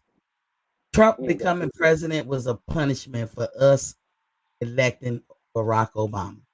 Point blank, period. That was a big ass Overall, punishment. that was a punishment, and because he was elected, a lot of people caught hell. A lot of do you notice? Now I'm not gonna say there's no school shootings because there's school shootings even when they don't report it all the time. But haven't you Mhm. seen the decline? Why is it a decline now? I'm happy for it, but I'm just saying you Right. notice it because Joe Biden, whatever you want to call him, that's an old school white man. And that Yeah. bullshit that you pulled on Barack Obama ain't working on him. You're not gonna be able to tie Joe Biden hands up like that. But what you want black people to do is dislike Democrats. And you want to be like, why? When the Republicans freed you and from slavery, whatever. Republicans do a lot of shit to people. I don't even get into the fact half of y'all when that's younger than me ain't gonna even have social security. And who fault is that? I don't Yeah. even get into all that stuff because again, you have to be knowledgeable about who you want to represent you. If you like your Obamacare, and you like having medical insurance, some people have it now for the first time in their life. There's a whole Right. party that tells you you can't have it, and they voted. Right. They voted 76 times, so you can't have it. Then when people make the argument, because Jerry made this argument too, he said, "What about the people on the border? Because they disrupting something, I guess, with the minority party, I guess us." And I had to let Jerry know, I can promise you this. This one I'm assured of. Ain't no black people itching to get to nobody field. Right. Now, if that's what they doing, so this argument that they taking jobs from us, what motherfucking job? I never picked cotton a day in my life. What you Exactly. talk about? What I ain't Right. picking strawberries, none of that shit. I ain't Right. never working in the field. If I'm a starve to death, then I guess I'm a starve to death. Cause I ain't going to nobody field ever. They not Right. taking our jobs. You're not taking these unskilled, they can bear, if they don't speak English, you really want to believe and you really buy into the narrative that those people are going to come and take your place and what you doing. Really? But people fall for that shit. All it They do. is a wedge issue to get people mad at, to give them something to vote for. But with the people vote for these Republicans, they don't know that the Republicans fucking them over too. But if they told you they was fucking you over too, you wouldn't vote for them.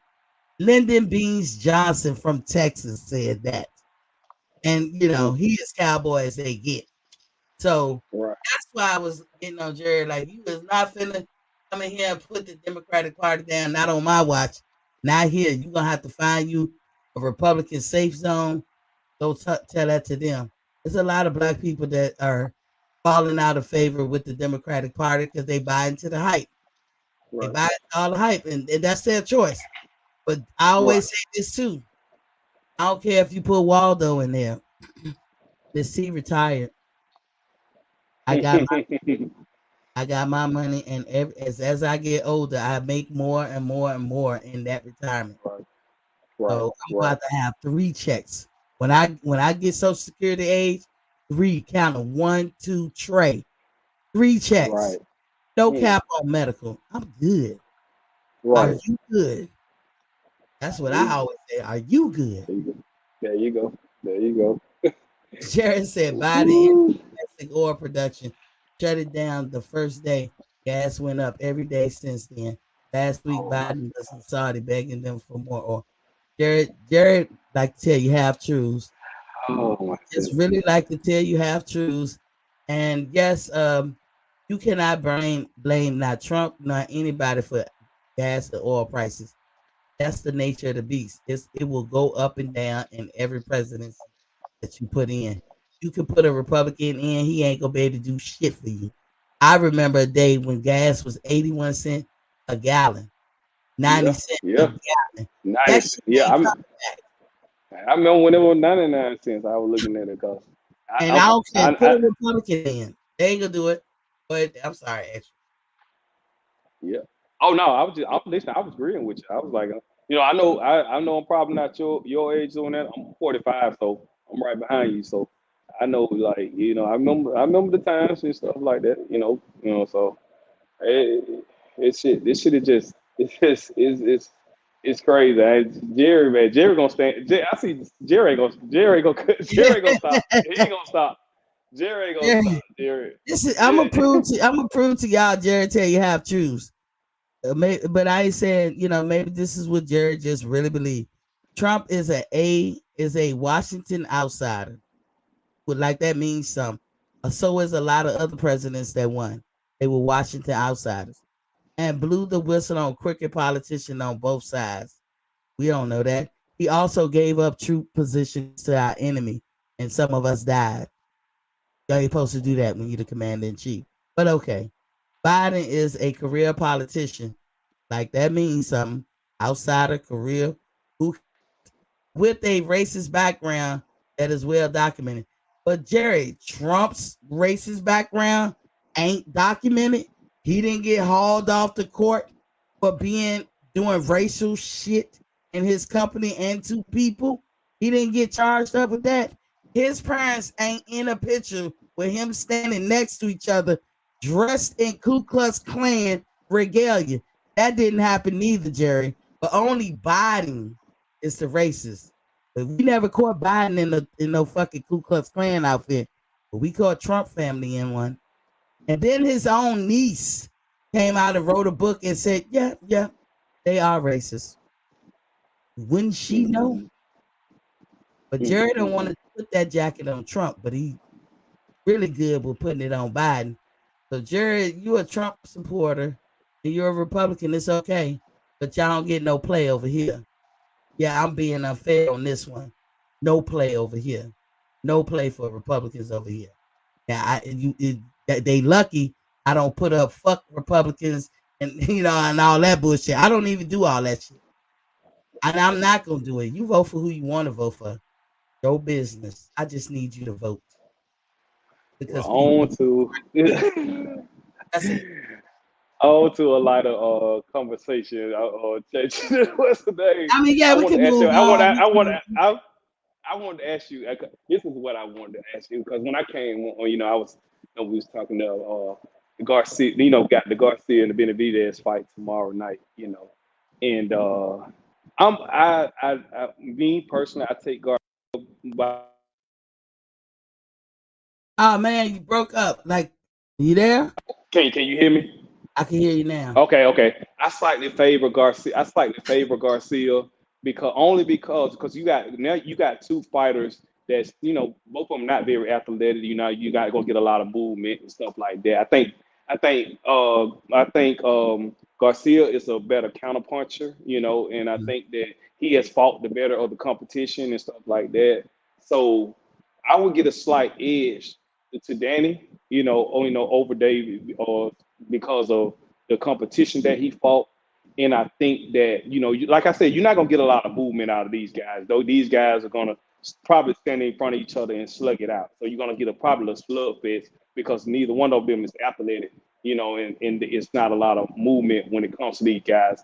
I just think David is a better counterpuncher. So, now it's time when David, get in trouble and he kind of folds up, he try to reset and stuff like that. And so I see, Benavidez coming after him, trying to put pressure on him. But I get a slight edge to David, in that regard. I just want to know your take on the fight tomorrow night. So tomorrow, I think that Danny is going to have a slight edge, only because the Benavidez brothers are not pure boxers. They're not boxers to me. Right. And I know that's cruel and harsh to say, but boxing 1-on-1, you don't square up. And they do a lot of that. And when they square up, you see them reaching. They off balance.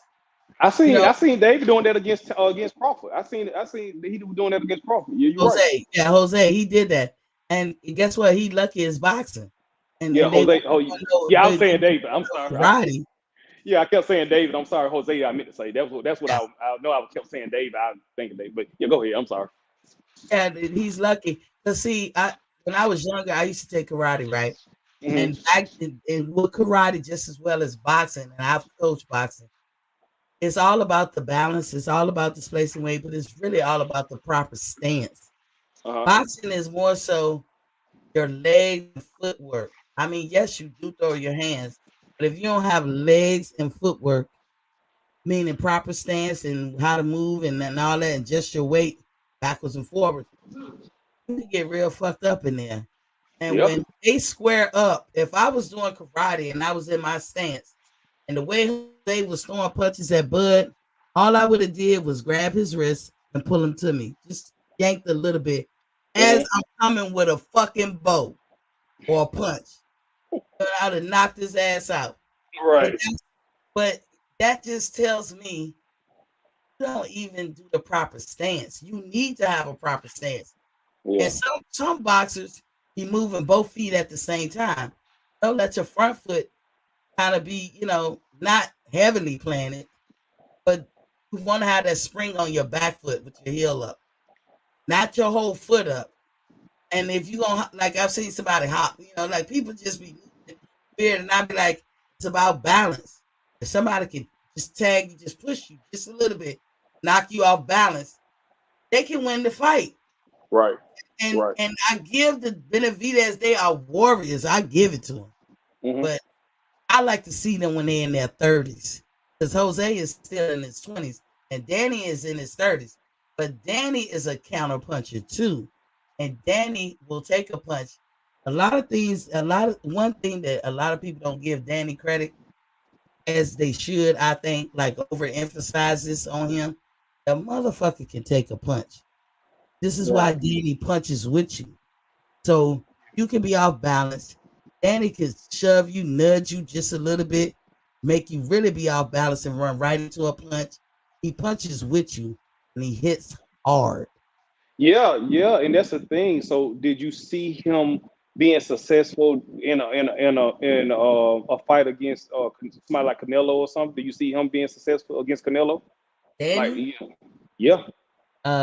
Danny, I don't know because Danny Well, claims not Danny. No, not Danny. I was talking about I was talking about David okay. Benavidez, his Yeah, brother. David, yeah, David. Yes, because David is young and Canelo's not. And Okay. David is a warrior. David would get on your ass like white on rice. But David's style, I would never teach. David or his brother. It's two brothers, two sets of brothers. Mhm. David and Jose Benavidez and the Figueroa brothers. The way they right. fight, I would never Yeah. fucking teach. But it works for them. Sometimes you can have a style that's just uniquely geared and set for you. Like Pacquiao, you would never on purpose teach somebody how to fight like him, but it works for him. Right. That's rare in boxing. Right. But you know, it's about balance. If you don't have it, you don't have leg movement and foot placement.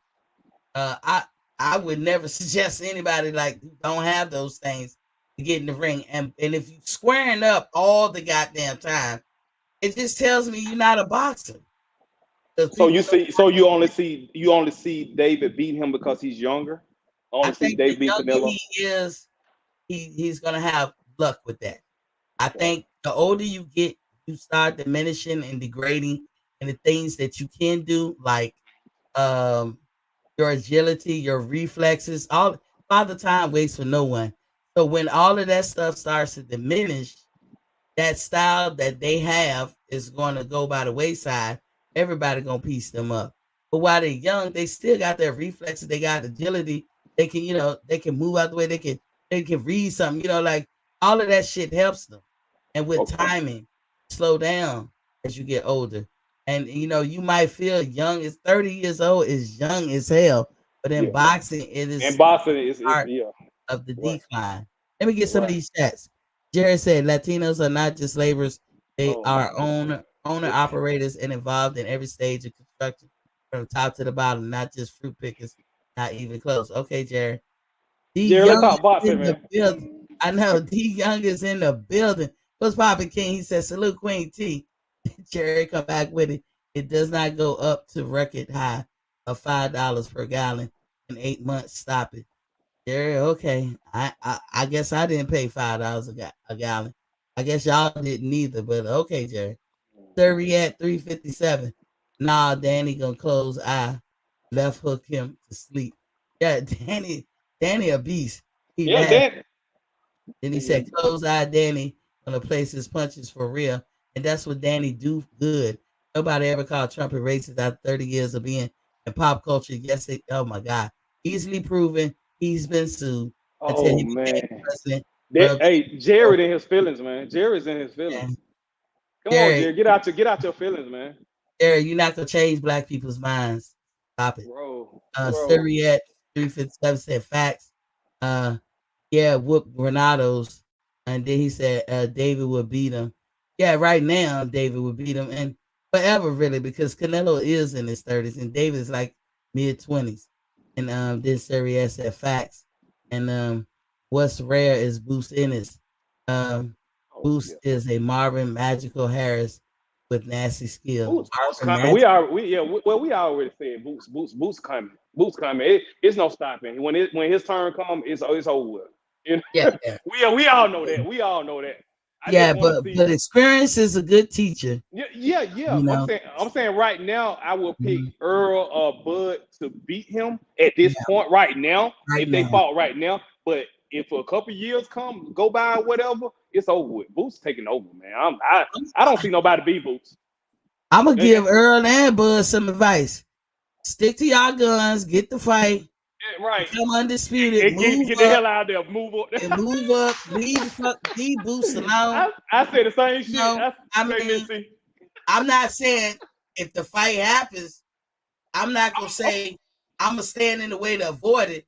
I'm gonna But watch I'm that saying shit. what you want to have I'm a in boxer your fan. legacy, reaching back Yeah. is going against the grain of what you're trying to do for your legacy. And I said that, and I said that, I think I said that on Ether Earlier. So I said I don't think, and I know the guys were saying it'll be a intriguing matchup. I said yes, it's intriguing, but I don't think it's beneficial for Bud or Earl at this point in their career to fight somebody like Boots. It's a high risk, low reward type of thing because they're not getting nothing out of fight Boots right now. You know what I'm saying? So it's almost like why would they even do it? It don't make sense. What makes sense is they fight each other, they move up to 154, and they do what they're gonna do there. Because Bud more closer to retirement than Earl, I think. So it don't make sense for Bud to fight Boots at this stage. To me, I'm just speaking on me. I don't know about. I can't speak for nobody else, but I agree. If the fight ever happens, I'm a would I boxer. want to see it? Yeah. I'm a boxing fan. Yeah, but I want to see it. What I say if they put it in Bud face and he boxing in the corner, they said, "Nigga, you gonna fight me or what?" Bud, you need to go fight him if it gets to that point. But right now, Boost is being patient and he's waiting his turn because when he get there, I'm gonna say the same advice for Boost. It ain't paying you no good to reach backwards. You continuously go forwards. But and you know what though? Start again and start all over, then we talking something. But you know what? I'm sorry. Go ahead. Oh no, I'm saying, but you know what though, Miss T? I'm gonna tell you this too. Boots, Ortiz, and Connor Ben, they gonna be there. It's gonna be it's gonna be something to watch now. Are they gonna fight each other when it gets to that point? Or what's gonna happen? I don't want them to do. That's the thing. Or these guys gonna fight each other. You got Connor Ben, you got Virgil Ortiz, you got Boots. You know what I'm saying? These are the next echelon of young fighters coming up right now. So are they gonna duke it out and who's gonna be the better of the three? Yeah. This is what I'm gonna say about those three. I believe, and I know y'all probably all had this tutelage when you was young. Don't start nothing if you don't want it to be that. Don't start nothing you can't finish. In other words, or don't open the doors you don't want to go through. But you do what you practice. Do what you practice. So, in other words, don't start your career and then try to make a course correction later. You should already be like when you young, you need to take advantage of your youth. You need to fight often. You need to build. This is the building process. That's what Bud did. When you're older, when you get far along in your career, then you coast. That's what Bud did. So Boost is waiting patiently. Boost ain't ducking no smoke. Boost is taking on all comers.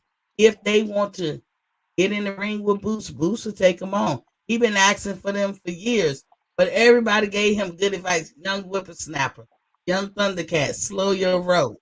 But Connor Ben, I'm sorry, I might hurt somebody feeling in the UK, I think, but it's been kind of amount to cherry picking a little bit for me. I see a little cherries in there. Okay. Virgil Ortiz really ain't. I can't always say you about that smoke. You're a little better than Connor Ben. They are bringing Connor or Ben along, kind of like Floyd doing with Tank. These guys, I see it. Okay, I got you. That it's their career. When the smoke settles, dust clears, Lord ain't gonna be there beside you. All these people, Bob, whoever that be advising you not to do something that's good for you, they ain't gonna be there. You're gonna be left with your lonesomes, and you're gonna have some coulda, woulda, shouldas. Right. Don't understand that and take advantage of your youth and get everything you can. Because one thing about winning something or achieving something, they can't take it away from you. They can't take it away from you. You're right. You're absolutely right. You're absolutely right. Now, I wanted to ask you this too, because you're a woman. What's your take on the and I know you probably don't already did a show on this already, but I just want to because like I said, I'm just Yeah, we you just good? now. You good, man? I'm good. I'm Yeah. good. I did 20 years in the military. I'm good. I want to ask you take because you're a woman, so I want to ask your take on this. What's your Okay. take on the Clarissa Shields and Savannah Marshall? What's your take on You that? know what? I don't know what I need to do, but I don't. For some reason, I catch it when I catch it. That there are press conferences. Mm, I'm Team Clarissa over here. I don't put a lot of eyeballs on the stuff that she's doing. I know she fights for people over there. Like, me, it was kind of sad. She had to go out of her country just to get a solid done for her. To me, that's how I look at it. And right. I could say a lot more, just like I said with Keith Thurman. I could say some shit, but I ain't gonna say it. But Clarissa had to go over there, and a lot of people say they support her, and they saying that they doing support, but it's not equal. Clarissa goes to all these guys' fights. They don't go to hers. So she goes over there. She's privy to them more than she is to us.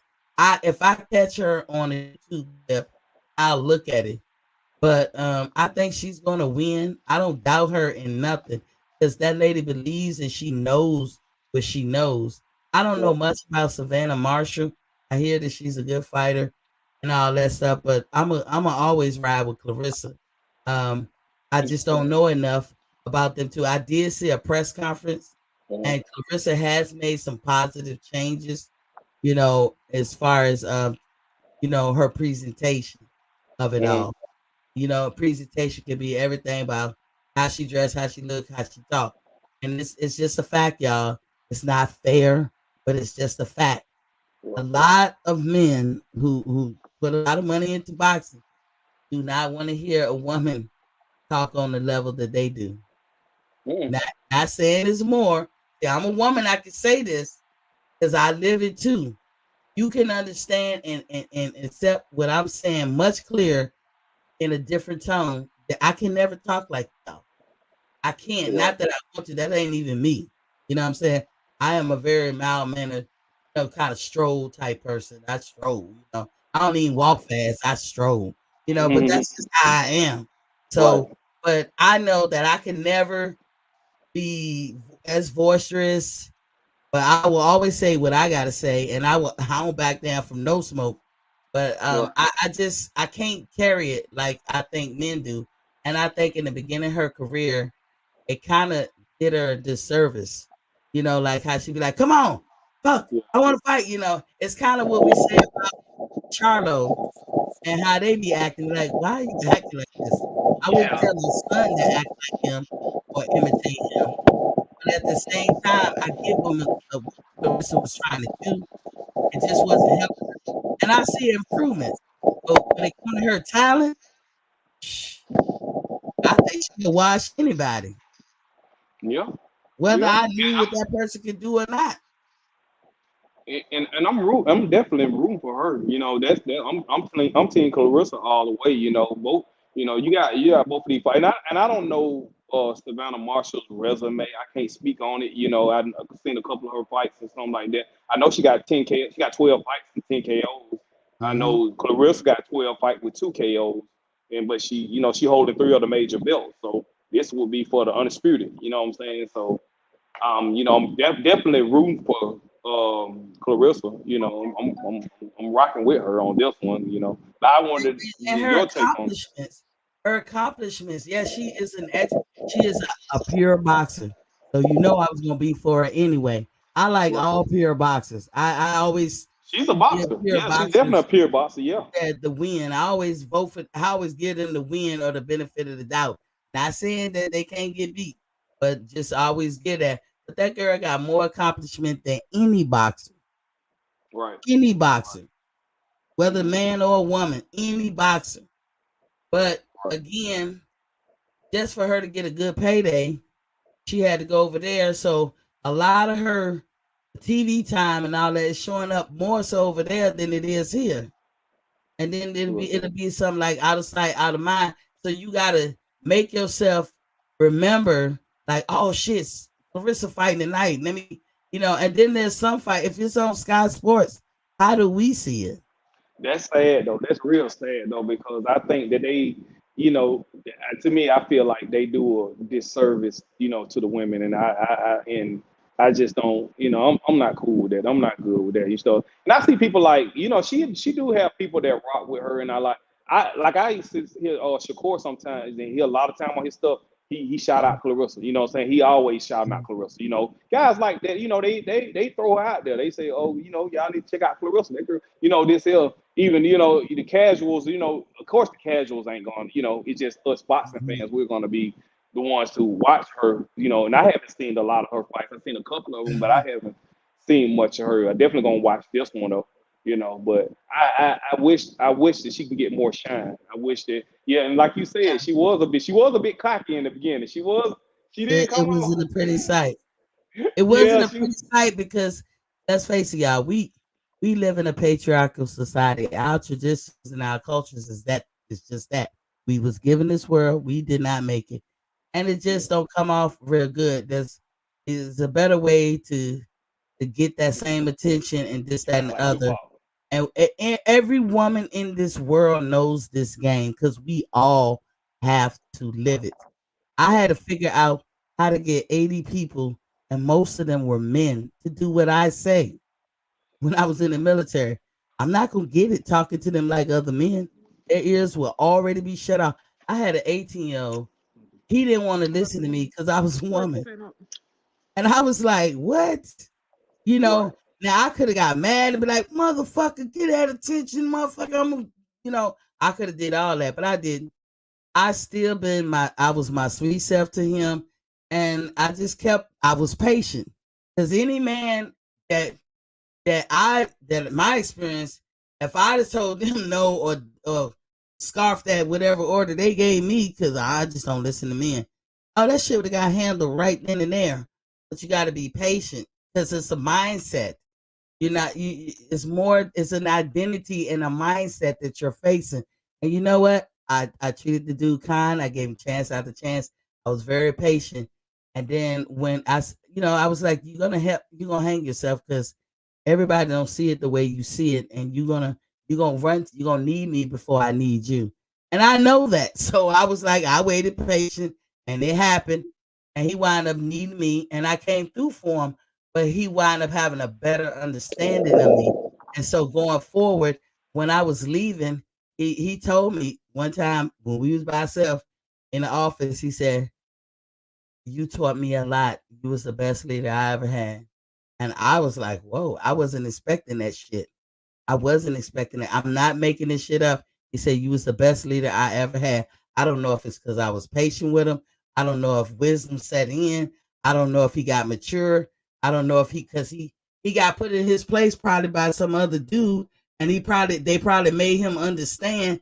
Look, this ranking in this, you got to respect the rank or what have you. But he told me that, and I said, oh, it's okay, And I never took it personal. I was like, that's how people are growed up in this country. Yeah, I got Right. nephews in them that think they know more than me. I'm like, dude, I changed your pamper, nigga. Shit. Right. You know, Right. Sarriette said, finer than Serena Williams, too. Okay, Sarriette, but you know where Oh I'm coming my at. He said, goodness. Queen ain't playing. I hear it. Then he said, Hallelujah. Our women have more heart than Crawford. And he said, Oh my plus God. she her man. Siri, he a Crawford hater. He a Crawford hater. She whipped his ass as far.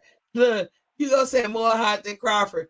I ain't serious, but Oh my goodness, we man. gonna peacefully disagree. She got Oh just man. as much heart as Crawford. Right. Right. Yeah. That's what But she that, said. hey, Siri he must be a pro Spence fan. He might be. He might be. That's Yeah, my boy. yeah, yeah. That's my Hey, boy. all love, Sarit. All Mhm. love, man. All love. Hey, it's all love. I'm a Bud fan, but hey, I ain't gonna hate on Spence, man. It's all good. It's Yeah, all good. yeah. But it's I the ain't skills. It's the gonna. Yeah. skills that make us picky. And when I get on Spence about putting his foot in his mouth, somebody got to tell him. If his boys around him ain't gonna tell him, somebody got to tell him. It's not him. That's why it don't work. If Right. y'all Right. if y'all go see that video I did with Ryan Garcia, I was actually baiting his followers in to prove a point. It was so unlike me. I felt uneasy during the whole time. I don't devalue or degrade nobody, and I respect everybody's opinion because Right. we're not all supposed to have the same brain. I was on the show the other day. The dude said, "Oh, a woman coming in, she don't know shit," uh, and I could have took that and ran with it, Yeah. but I didn't. And I know they be watching. They just don't never hit the subscribe button. But the dude I was having a debate with in the dude's private chat, first of all, dude, I was not gonna disrespect the host of that show. I ain't gonna call his name because he showed me respect. But I've talked to this guy before. He was on my show before. I'm talking about the guy I was debating in the chat with, private chat, and he don't have a channel. And his ass got cooked and roasted by the Wolfpack and the Mac Mob. This was a while ago. They roast the shit out of him. He skedaddled out of here. He ain't never been back since. He know who I'm talking about. But see, the first thing he do when he's upset, he'll say shit like, "You need to take a business class in advertisement." What the fuck do you know more about business and advertisement than me?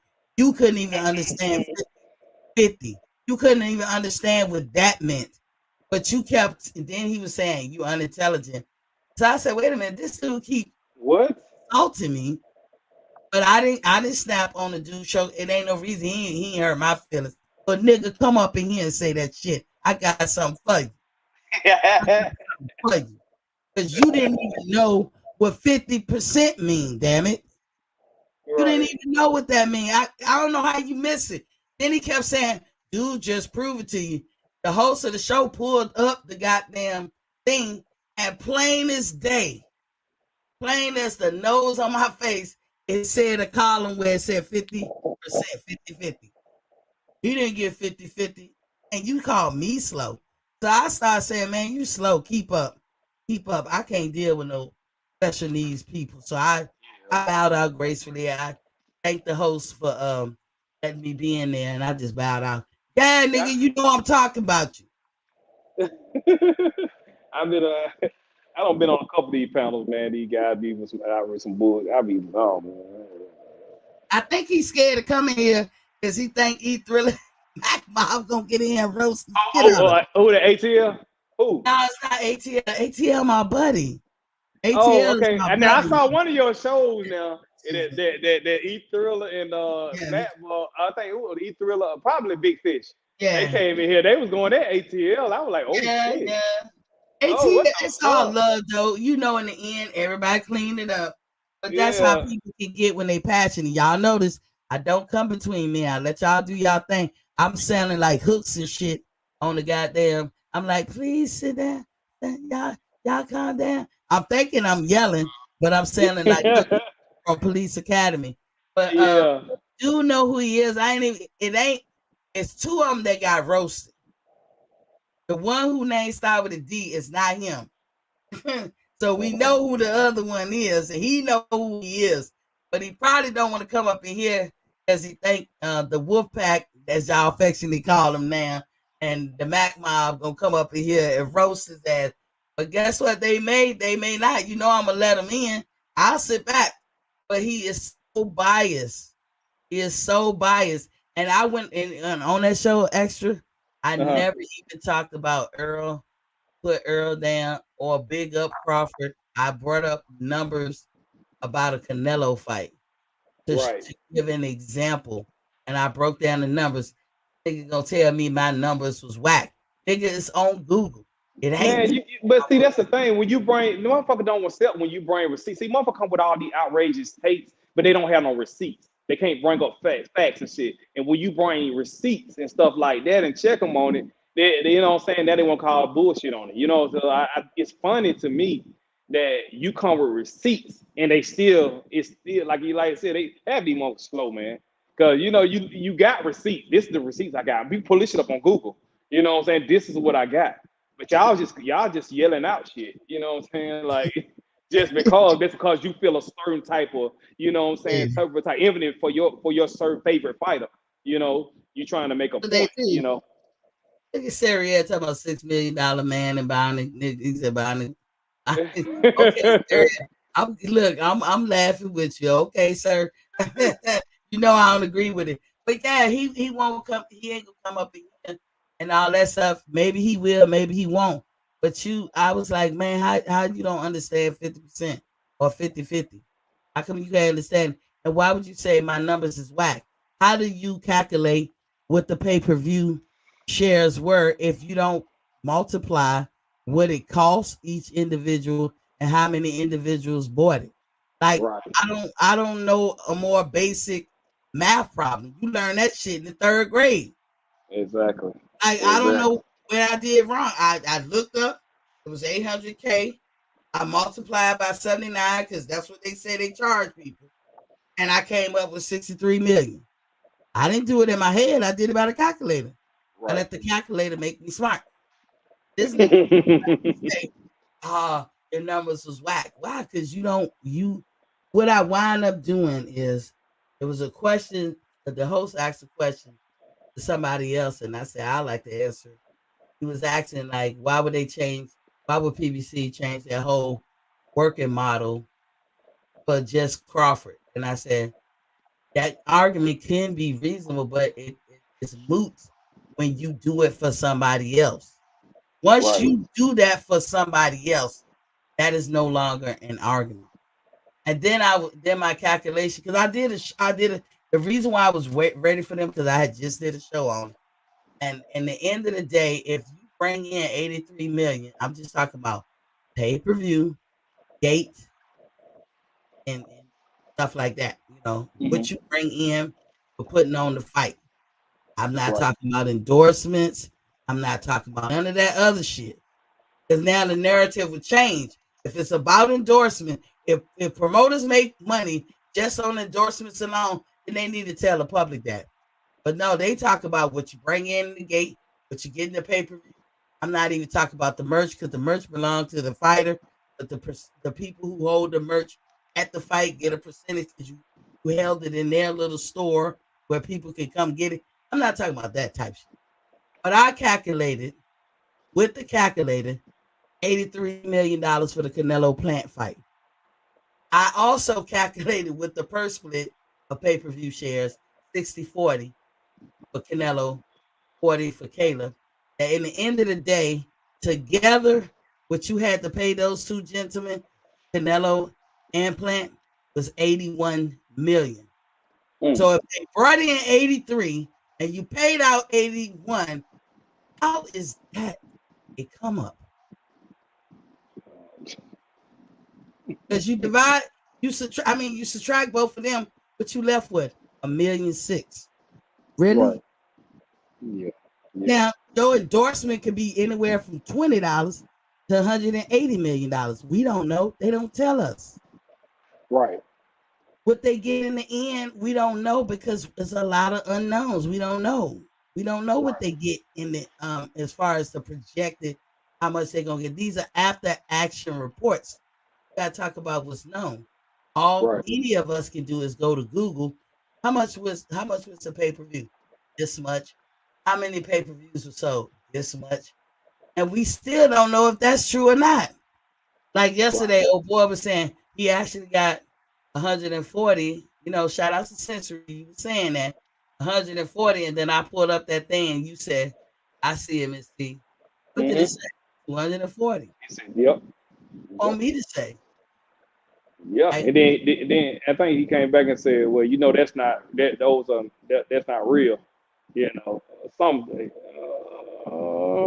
I think he said, he said 130, didn't it? Yeah, he said a low number. Yeah, and then when you pull he has his reasons why he said, but we have ours too. But we can only go by what we see. That's what I'm saying. That's why I don't understand like when people be doing that. I'm like, then when you pull up receipts and then they say that's not facts. But what do you have that we're not seeing? So where you get your what do you have? Where your people at? Where are you pulling your information from? Because you pulled it up and I saw it and I saw what it said. And look, did I say anything? I didn't say shit. I just sat there and was like, I let Yeah. it marinate. I just let you know I saw it. I said, there it is. Yeah, Bitch. I see it. I said, I see it. I see it. I had to because I have to show you where I say what I say. I Right. don't pull it out of my ass. I'm not there. I don't have no kind of privilege or authority to be in any of that mix. I got only tell you what I see. Terry Right. said horrible. My daughter is a beast at math. You can say any numbers to her.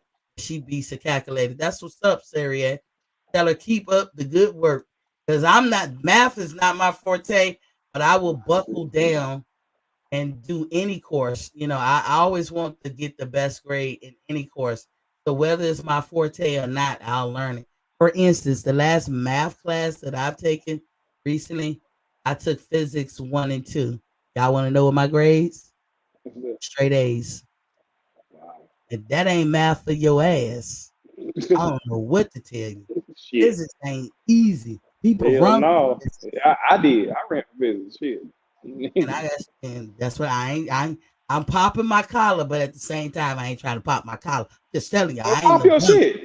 You pop your shit. You pop your shit. You shit. What you no? Pop your shit. Harry said you left out 4 or 5 major streams of Uh, revenue. That's how Jerry. Even Jerry can't uh, spell either. let's see. Oh, Let's see. I got to do a couple of things. I'm gonna jump off. I got to do a couple of things and run a okay. couple of work. And so salute to you. Salute to the panel. Everybody, please press the like button and sub up to the Queen Miss T. And I'll holler at y'all later. Thank you, extra. Okay. Yeah. And I'm not gonna stay much longer because this is Mega Millions night.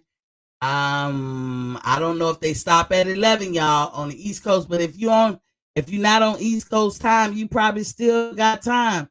Don't only take a chance. Roll the dice. It might be your night. It might be. You can't take it with you.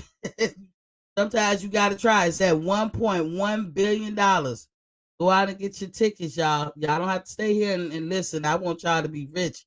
I want all of us to hit some kind of way because if you get the mega plier, then you can really win. I told you the lowest of it was I believe how it was. If you get the white ball, like the first 5 numbers are considered white ball, and the last number is considered gold ball, and it's the mega plier, right? But you have to pay for that. So the regular ticket is probably $2, but when you buy the mega plier, it's 3. All I know is today to buy the mega plier, I had to pay $3 per number that I picked. You know what I'm saying? I had 8 numbers that I picked personally, and then I let the computer pick 20. So that's what I got. So I spent probably about $84 today on Mega Million. I don't know if it'll work, but if you get one white ball and one mega ball, that's that win is a $4, right? But then you gotta add the mega plier. So I think it's at 3. I think it's 3x right now. Or that might have been the last one, but let's say it's 3x. That means 3 times 4 is 12. So you won $12 off of a $3 ticket. See what I'm saying? So you don't know. You can win, but you have one number and one mega plier. You can win. It's something to be won. If not nothing else, if you get your $3 back, hey, you tried. So I would say I advocate for everybody to go play that because this might be your day. It might be your night. And if you win and you listening to the sound of my voice, hit your big sis up. Jerry said all that other shit is money, plain and simple. Okay, Jerry. Numbers are from Disney World. You leaving out millions of dollars, site fees, network money, everything. That's all before the bell ring. And there's money after the bell ring, the last bell. When the fight is over, the after action report. Jerry, I'm not confusing nothing. I'm talking about what they give us. They don't want to give us all that other stuff. They don't want to give us that. We can only go by what they give us. Gate and pay-per-view, they brought in 83 million. They paid out 81. And that's them paying the site fees and all that good stuff. Because they have to do that shit before the fight. But Jerry, I said you can see how you see it. Again, I don't know shit about endorsements as far as how much they getting. I do know endorsements exist. I know Floyd Mayweather did most of his career, 2/3 of his career without endorsements. So what the fuck was he getting? There was no endorsements around. Floyd didn't come around to endorsements until the latter part of his career that I saw. But hey, it's Floyd. Floyd was getting a bigger guarantee. What you could bank with Floyd is he bringing $1 billion to Vegas, and that you could take to the bank. But anywho, thank y'all for watching. Tomorrow I will be online, and you guys could come online and watch with me. And we're gonna be like we sitting in there each other's living room. That's why if your program is faster or 30 seconds faster than ours, you can call the fight. It don't matter. We're gonna be saying shit. This is gonna be a very interesting fight because as he said, you got two punchers, they hit hard, and you got two people essentially flat footed fighters. So they're gonna stand in front of each other. Now both of them are counter punchers. In their own right. I just lean towards Danny. I think as far as feints and doing other little things and setting traps, I think he's better than Better Biev. I mean, not Better Biev. I'm sorry, Jose Benavidez and Danny. Most of the time, stand in the proper stance. Like 90% of the time, he know a little thing or two about standing in your proper stance. He might be flat footed, but he do stand in the proper stance.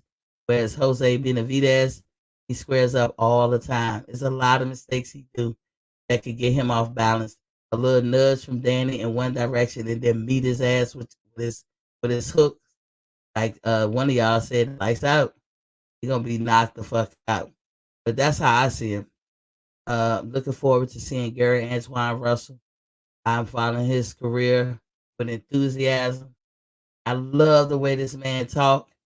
How he put his words and how he answered things. People say some questions that you can tell that he probably don't really want to answer or don't really want to be asked. But he's a gentleman about it. He answers to the best of his ability and is clear and precise. And he's very intelligent. You just can tell. So hope he's ready. He came in at a lower weight. I want to say 137 or 138, probably to make a statement. Probably to make a statement like, look, nigga, I'll come to you. While y'all all running up to 140, y'all got to see me. But I'll come down to you. So we'll see. Anyway, when you know better, you do better. Jerry, I see you tomorrow. I'm sure you're going to tune in and fight. I know I got your blood pressure up. Jerry, go take a blood pressure pills. Calm down. It's all good. Just, how it is. We always make up at the end and then we get back to our talks. Anyway, till I see y'all tomorrow. Peace. Get them lottery tickets. Bye.